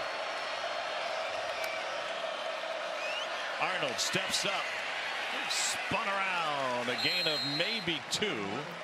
Marvin Burks, first man there. What a treat to sit down with Marvin Burks yesterday, Cole. He's not the one you want to meet in the hole and stay upright. I would say go ahead and get down on that one. He is so fun to watch play football, Tom. You talk about putting your body on the line, physicality from the third level. And that's it. He's a lot bigger than I thought he was. When he came in and sat down with us, I was like, man, he does not look that big on film. Oklahoma recruited him out of Cardinal Ritter in St. Louis. Straight ahead run and a crunching blow delivered by Robinson on Corey Flagg before the stop. Well, you're seeing a lot of man coverage on the outside, a lot of press man coverage. What does that mean? Because it's where that DB's right up in the face of the receiver, disrupting the timing. I'd love to see a stack or a bunch receivers together so they can force those corners to get off them a little bit, give them some space at the line of scrimmage to work here on third medium. Don't play the drive. Remember, a shanked extra point allowed Oklahoma to be in shouting distance. Throw back. Arnold's got the catch. He's got the angle. Touchdown, Oklahoma. Taylor Tatum throws the pass. Jackson Arnold does the rest.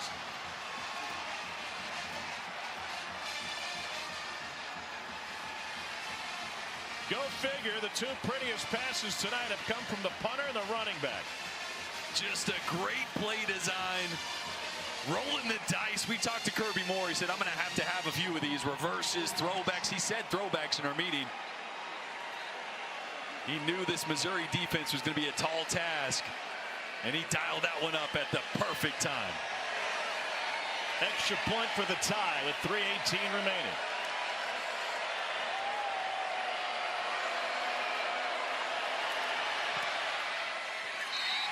We are deadlocked at 16. I asked Eli Drinkwitz yesterday, is this a race to 16? He laughed, he smirked, he said, no, 17.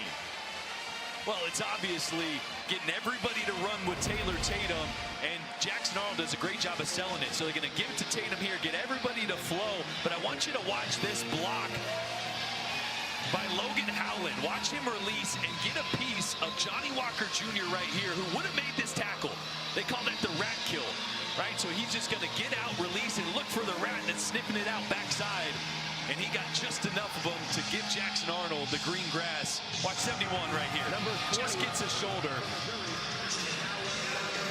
Also, an amazing job by Tatum not looking back early on that play. He stayed facing the original line of sight with that play. Stayed play side, sold it, invited that defender, and then last minute turned it through that football. And honestly, throwing that on the upfield shoulder kind of led Jackson away from Johnny Walker Jr. that was trailing him in upfield.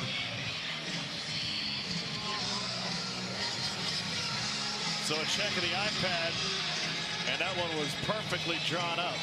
And remember that shanked extra point is the reason it's not 17-16, or the reason that Oklahoma didn't have to go for 2 there to try to tie it up. 12-play, 75-yard drive.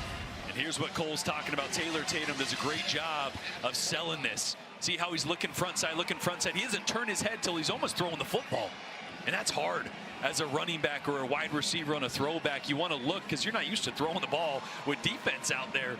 So to sell that like that, Tatum not only was a consensus #1 running back in the 24 class at a Longview High School in Texas, also a standout baseball player. Pine didn't hit pay dirt first 72 tries. If this were NBA Jams, he'd be in flames right now. Handoff to Nate Noel. And a gain of 5 on first down. I think this game deserves overtime. You think? Why not extend it? I'm going to be a little late to Shakespeare's Pizza then. Murray's is going to stay open late for us. Okay, perfect. Then we'll hit my house, and we'll just keep the party going until right. your Let's go 4 a.m. overtime. flight. On 2nd and 5. First down run to the left side, Nate Noel. What do you like about Noel's run game? Patience. I mean, this cut is big time. Watch, he's just straight downhill and then very last second, boom. The thing that I love about him most, though, is he gets back to full speed almost immediately. So he can stretch it outside on the outside zone play, then get north-south, where he can take a run like that, show a little bit of patience to the line of scrimmage, and then get back to full speed immediately.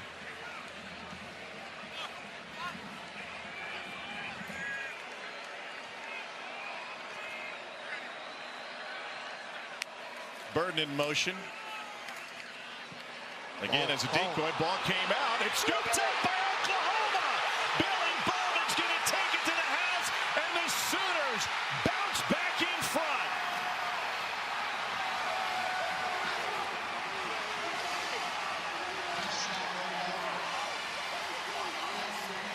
This game is off the rails. I think it was Sammy Omosigo that gets a hand in here as he's going to make the tackle. Almost a little bit of an uppercut. Watch 24 come in here. That right hand. No, maybe it was a knee. Boy, not even sure how that ball squirts out, but it goes right into the hands of the All-American for the easiest touchdown he's ever had.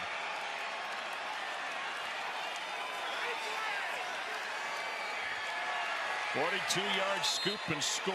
I honestly think Omosigo might have been his left knee that kind of hits the ball there. Whatever works. You said it was a heavyweight fight. This might be an MMA fight. Could be. Boxing gloves are off. Knees and kicks are on the table. Well, we have bloody knuckles because this thing was 9-3 at the half. The 2-minute timeout. Clock stops with 2 minutes to play. Sooners are feeling it. The 97th meeting between these two. They're trying to restate their dominance in the history of this great traditional game. Missouri and Oklahoma coming down in a one-score game to the final 2 minutes. Billy Bowman Jr. is a playmaker. He's got 3 pick sixes and now a scoop and score for his 4th defensive touchdown over the last 2 seasons. That matches Mello Dotson of Kansas for the most in that span.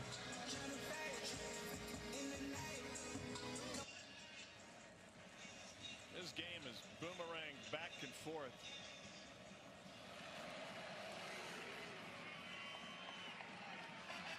Before the night's over, it's going to stumble into the black and gold parking lot.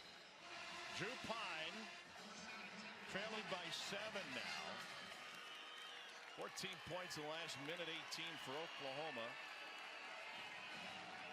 And we see what Pine has in him. 2 to play. Yeah, got to have a sense of urgency, but you do have all 3 of your timeouts. So don't have to just work the sideline. 2 full minutes here. Theo Weiss has been pretty quiet tonight. Yeah. I want to see if they can get him involved. It's been a lot of Luther Burden. Run game's been good, but number 1, it's been their best receiver all year. Burden only averaging 5 yards per catch to the slant. That's a first down catch and run. It's Theo Weiss to midfield. And he's been getting a lot of man coverage. Does a great job here just on a slant route to the field. I love the formation because everybody was on the other side. It ensured that one-on-one backside to Theo Weiss and a great ball from Drew Pine. Longest play of the night for Missouri's offense. Pine on play action. Pressure behind him and incomplete behind Carroll. Boy, here's going to be the one-on-one up top. Great job just sticking his foot in the ground. And just a really good ball by Drew Pine. On the money. Working on Jacoby Johnson. See, they're in that same formation here. Everybody at the bottom of the screen. Theo Weiss at the top and one-on-one. He's got a safety shading him this time. 3-man rush and squirted out. It's caught off the hop, and it'll be a first down if it stands, and Missouri will rush to the football. The ruling on the field is a fumble recovered by the offensive player. First down. Tavares Jones, right place, right time. Pine was begging to get the snap off. They could take advantage of this. The previous play is under video review. Yeah, this is going to be an incomplete pass. Yeah, that was pretty clearly forward. But they were trying to work Theo Wease once again at the top to the right side of Drew Pine, but he was triple covered that time. Danny Stutzman flew out of the hole from the line of scrimmage, tried to get underneath him, had a corner and a safety. So that time, Zach Alley, defensive coordinator for Oklahoma, said, okay, we're not going to let you isolate your best receiver another time. This is where Drew Pine has got to be really smart with his decision making. Don't make a bad play worse. Throwing the ball away is not the worst thing. They're just trying to make a play, but we saw him, I think, a play ago or 2 plays ago get outside the pocket. Don't force something that's not there. Pine took the majority of the reps heading into the Bama game. After video review, it's an incomplete forward pass. The ball be placed at the 47-yard line. Please reset the game clock to 1 minute, 42 seconds. And then Missouri had the bye week after Alabama, so they've been able to restructure this playbook to be more to his liking. Yeah, we mentioned Kirby Moore adding 6 new pass concepts from going back and watching Notre Dame film with Drew Pine. Guarantee a couple of those are high on the list in a 2-minute section of his call sheet right now as they go. The first time I think I've really seen them 5 wide. Now they're going to motion Jamal Roberts back into the backfield. Burton is the inside receiver, and we got stoppage of play before the snap. But what that does, using the running back like that, it's going to show Drew Pine the coverage. So just that little motion shows him it's zone coverage. It is third down, and please set the game clock to 1 minute, 41 seconds. Thank you. All right, every second counts. Every down counts. I lost track of it before here. Burton in motion. Pine pressured, steps up. On the run. And he gets rid of it just in time to avoid the sack. It'll set up 4th and 10 for Missouri. Hassan McCullough was chasing him. Yeah, and R. Mason Thomas applied the initial pressure off the edge. Oh, we got a flag on the far side. To the pass. Holding. Defense number 5. Wow. 10-yard penalty from the previous spot. The penalty results in a first down. As Woody Washington got caught with his hand in the cookie jar, Missouri has a fresh set of downs at 3 timeouts, 1:33 to play.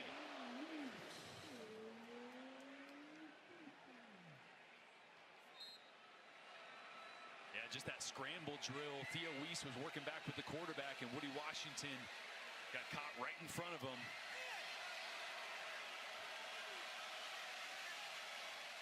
Roberts joins him in the backfield. Pine pressured again. He gets taken down. What a play by R. Mason Thomas. Clock rolling. Missouri will use a timeout. Woo! He was shot out of a cannon. Timeout, Missouri. It's their first. It will wasn't be 30 just seconds. getting off, but Please it was also the reach to get him. We saw R. Mason Thomas come up big towards the end of that Auburn game a handful of weeks ago. So dynamic as a pass rusher. Let's go back 2 plays to see the hold that resulted in the first down. Yeah, Woody Washington on the scramble drill trying to pick up what receivers coming and drifting with the quarterback, just got in the way of Theo Wease. And the speed, man, the speed of R. Mason Thomas is ridiculous. He's got such great bend around the corner. That's what makes that so difficult to block. When a defender can get 6-8 inches off the ground like that, you have to lean forward to try to make contact. You can't move your feet, gain depth after you do that. Well, Marcus Bryant's 6'7". That doesn't help either. No. 2nd and long. 1:29 remaining. Sending the house up the middle. Pine goes down the sideline. Incomplete. Theo Weiss was the intended receiver. Boy, that's probably the 4th or 5th time tonight. And now Pine limping around. Yeah, that Zach Alley has brought that double A-gap cross dogs from the linebackers, really trying to get noise and guys in the face of the short quarterback, right? Yep. Trying to make it so we can't see things downfield. Pine listed at 5'11".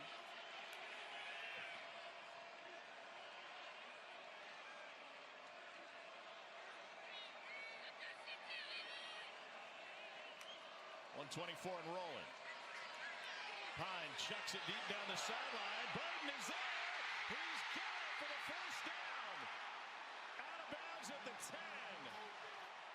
Luther Burden wins the jump ball. It's a gain of 33. This is just an unbelievable catch by Luther Burden.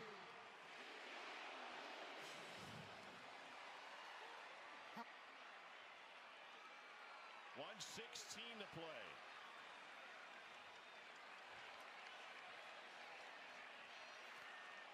Tigers run it and stood up at the line of scrimmage as Marcus Carroll. It's a loss of a half yard. And Missouri might want to use a timeout here. But back to the route. They put Luther Burden in the slot closest to the line of scrimmage, and he's going to run a wheel route. Great job navigating the traffic, and watch how he twists his body to keep his feet in bounds there. As opposed to swinging the gate and turning your hips and opening up, look at this. He keeps his feet there, leans to make sure he doesn't step out of bounds. That is just such a good job. Great body control down the sideline, and Woody Washington right there. Obviously, Washington had the big holding call just a couple plays ago. They got Missouri in plus territory. And Jacoby Johnson lost his footing coming over the top that time. 109 to play. Missouri can only stop the clock one more time. But what I was trying to explain, it's so easy for a receiver there just to drift and backpedal to catch that, as opposed to completely turning and using your hands while keeping your body in bounds. Such a great job by Luther Burden, one of the best wide receivers in the entire country. And now Danny Stutzman in this Oklahoma defense have to bow up here inside the 10 or at the 10-yard line, trying to close this game out. Missouri needs that touchdown. Ryan trying to get a look. Got Burden on the right hash. Pine looking for Burden. No, into the end zone. Jump ball. Caught. Touchdown, Theo Weiss. The former Sooner hauls it in for his second of the night. Well, I mentioned at the start of this drive, getting Theo Weiss involved. Look at the catch and the toe tap. Theo Weiss is 6'2", and freshman Eli Bowen is 5'9". A great job taking advantage of the jump ball, and a heck of a ball by Drew Pine. Remember, Blake Craig missed his last point after. That was 5 yards deeper after a penalty, but this to tie it up with 1:03 to play. This game is wobbling around the dance floor at Fieldhouse. It is an absolute mess, but a beautiful mess. How about Drew Pine? Came in to relieve Brady Cook 2 weeks ago at Alabama for really his first significant play time, threw 3 interceptions, and now the biggest drive of his career here as Missouri's playoff hopes hang in the balance and trying to stay alive. First, it was a throw down the sideline to Luther Burden. Perfect spot, great catch and adjustment. And then taking advantage of the 5'9" true freshman quarterback and their #1 receiver, Theo Weiss, with another great ball. And the toe tap by Weiss, just incredible. You know, midway through the fourth quarter, we had no quarterback play. Now we got some exciting plays happening here. Well, the 2 longest passes for Oklahoma haven't been thrown by a running back and a punter. 21 points in the last 2:15. And if you hammered the under, I'm sorry. Billy Bowman back to return this one for Oklahoma.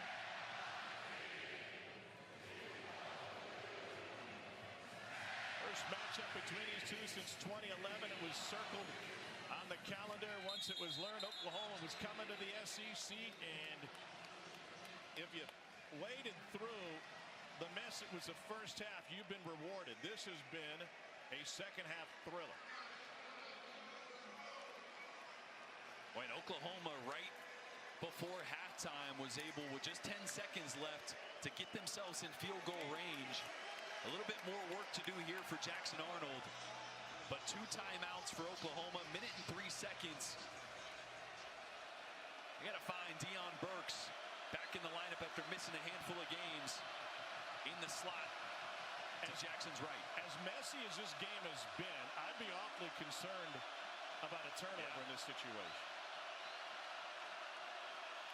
Robinson is the running back. To the slant and incomplete. There's multiple flags.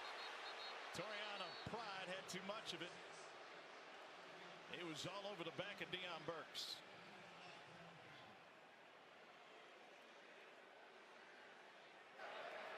Pass interference. Defense, number 5. The ball will be placed at the spot of the foul. The result of the penalty is a first down.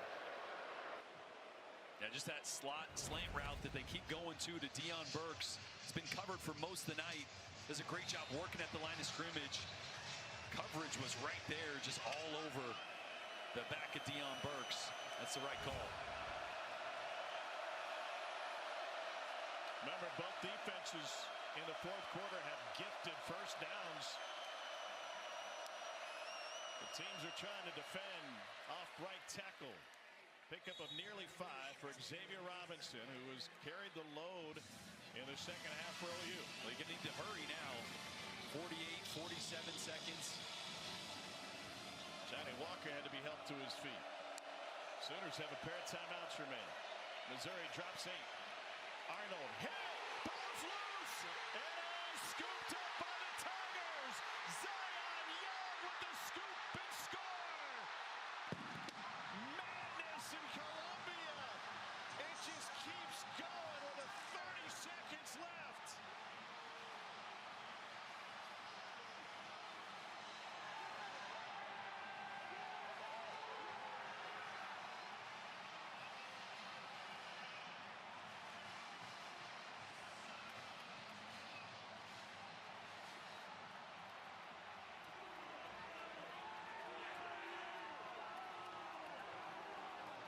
They first met in 1902, and I don't know if they've ever played one quite like this.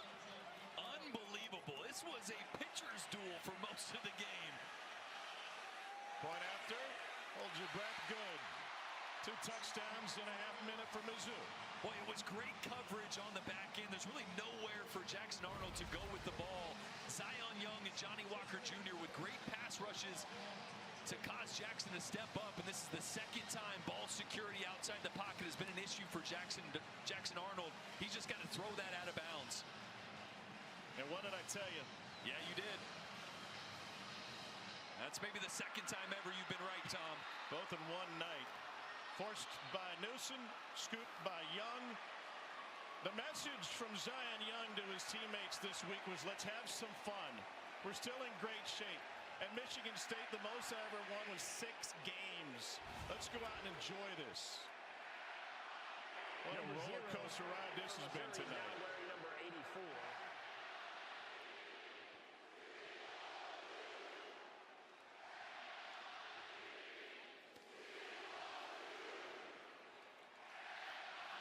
Four takeaways from Missouri tonight. An Oklahoma team that has put a bow on it numerous times. They turned it over 3 times in their first 3 possessions against South Carolina.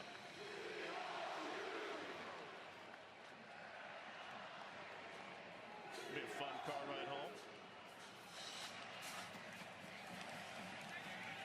I still think we might have another twist before this thing is over. So 30 seconds left, 2 timeouts for Oklahoma. There's an injured Missouri player in the kickoff. Timeout for an injured kicking team player. And so a little bit more time to think about it for Oklahoma.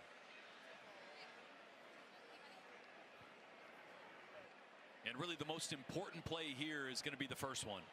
You don't need to get 50 or 60 yards on this first play. You just want to get a guy in space with the ability to run. So whether that's Deion Burks, whether that's Jacob Jordan, one of your slot guys, get him in space in the middle of the field to try to pick up 8-10 yards or so to give yourself some momentum so you can get the tempo going and then take your shots. Brady Holtman is the injured Tiger. Also a name to keep in mind, J.J. Hester for Oklahoma had the big deep ball against Auburn late in the game in the fourth quarter. He's your 6'4" target. If you need a chunk play, if you need a shot play downfield, he's a big athletic target that I'd be looking at.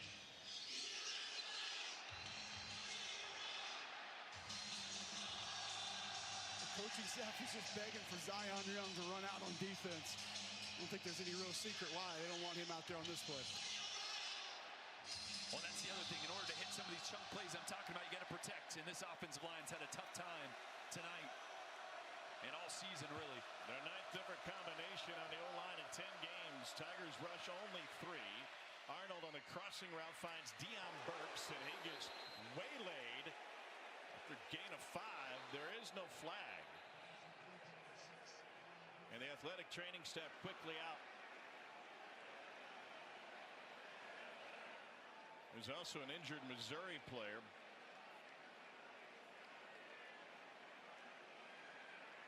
Not so sure they shouldn't take a look at targeting there on that play. A huge hit on Deion Burks.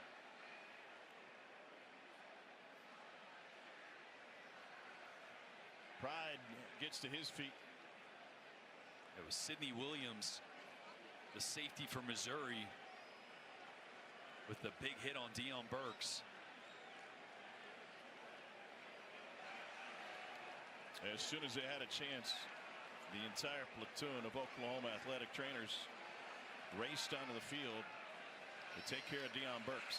And you hate to see that, right? Deion's been banged up, missed the last 5 games with injury. He's been fighting to get back in the lineup to help this team out, to try to get bowl eligible. And here late in the game, fighting to pick up extra yards, and took just a massive hit.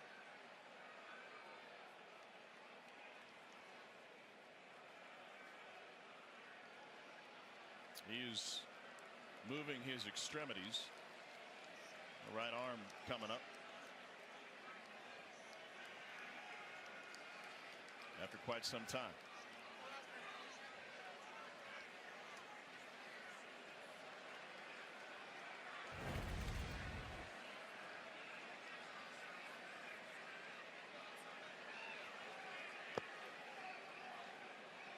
A big hit. I mentioned maybe looking at it for targeting, but obviously when you're a ball carrier, you're not defenseless. He got hit there from the front.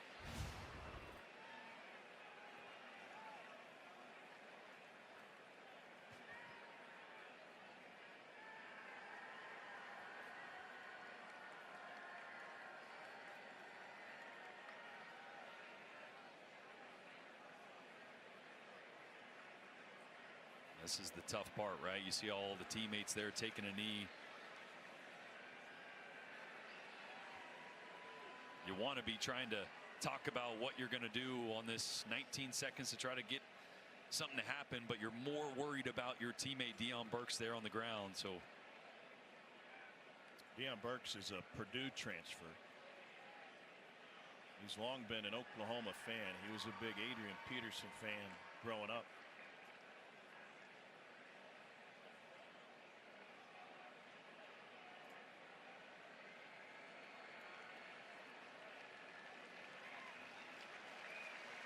They have sat him up.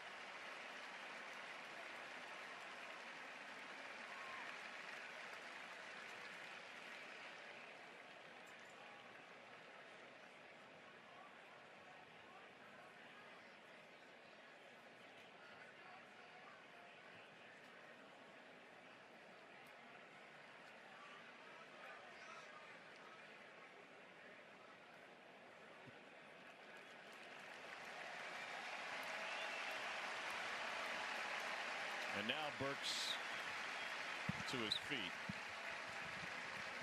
with the assistance of this athletic training staff at Oklahoma.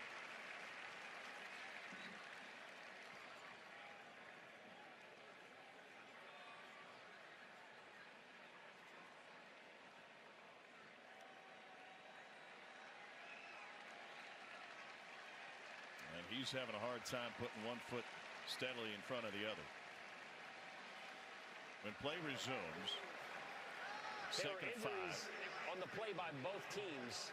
Therefore, we do not have a 10-second runoff. And the clock would start on my signal. I want to go back to something.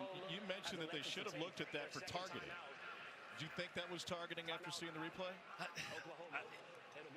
And the reason I ask is because that would be 15 yards and an automatic first down and a player off the field for Missouri. Yeah, I don't think there was crown of the helmet, so it would have to be a defenseless receiver, and that defender was coming from his front, so he's in the field of vision.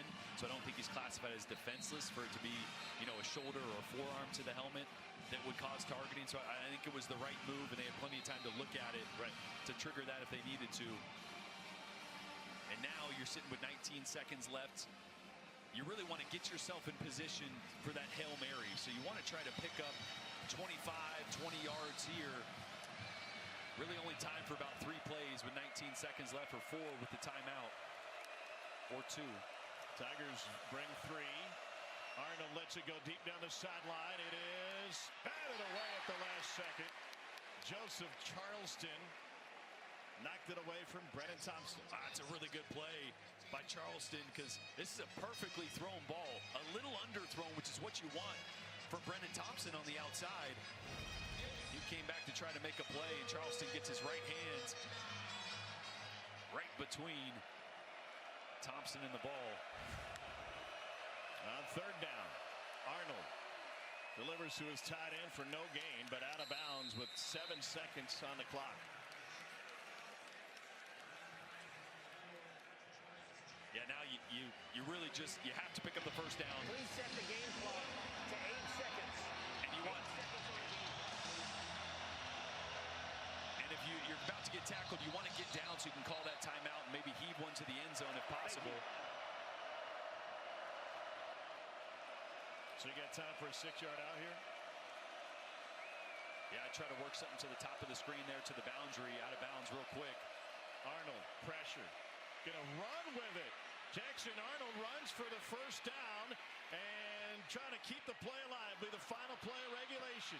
Sharp back to Arnold, and the ball will trickle out of bounds, and Missouri on a white knuckle ride holds on to knock off Oklahoma in a thriller of a fourth quarter.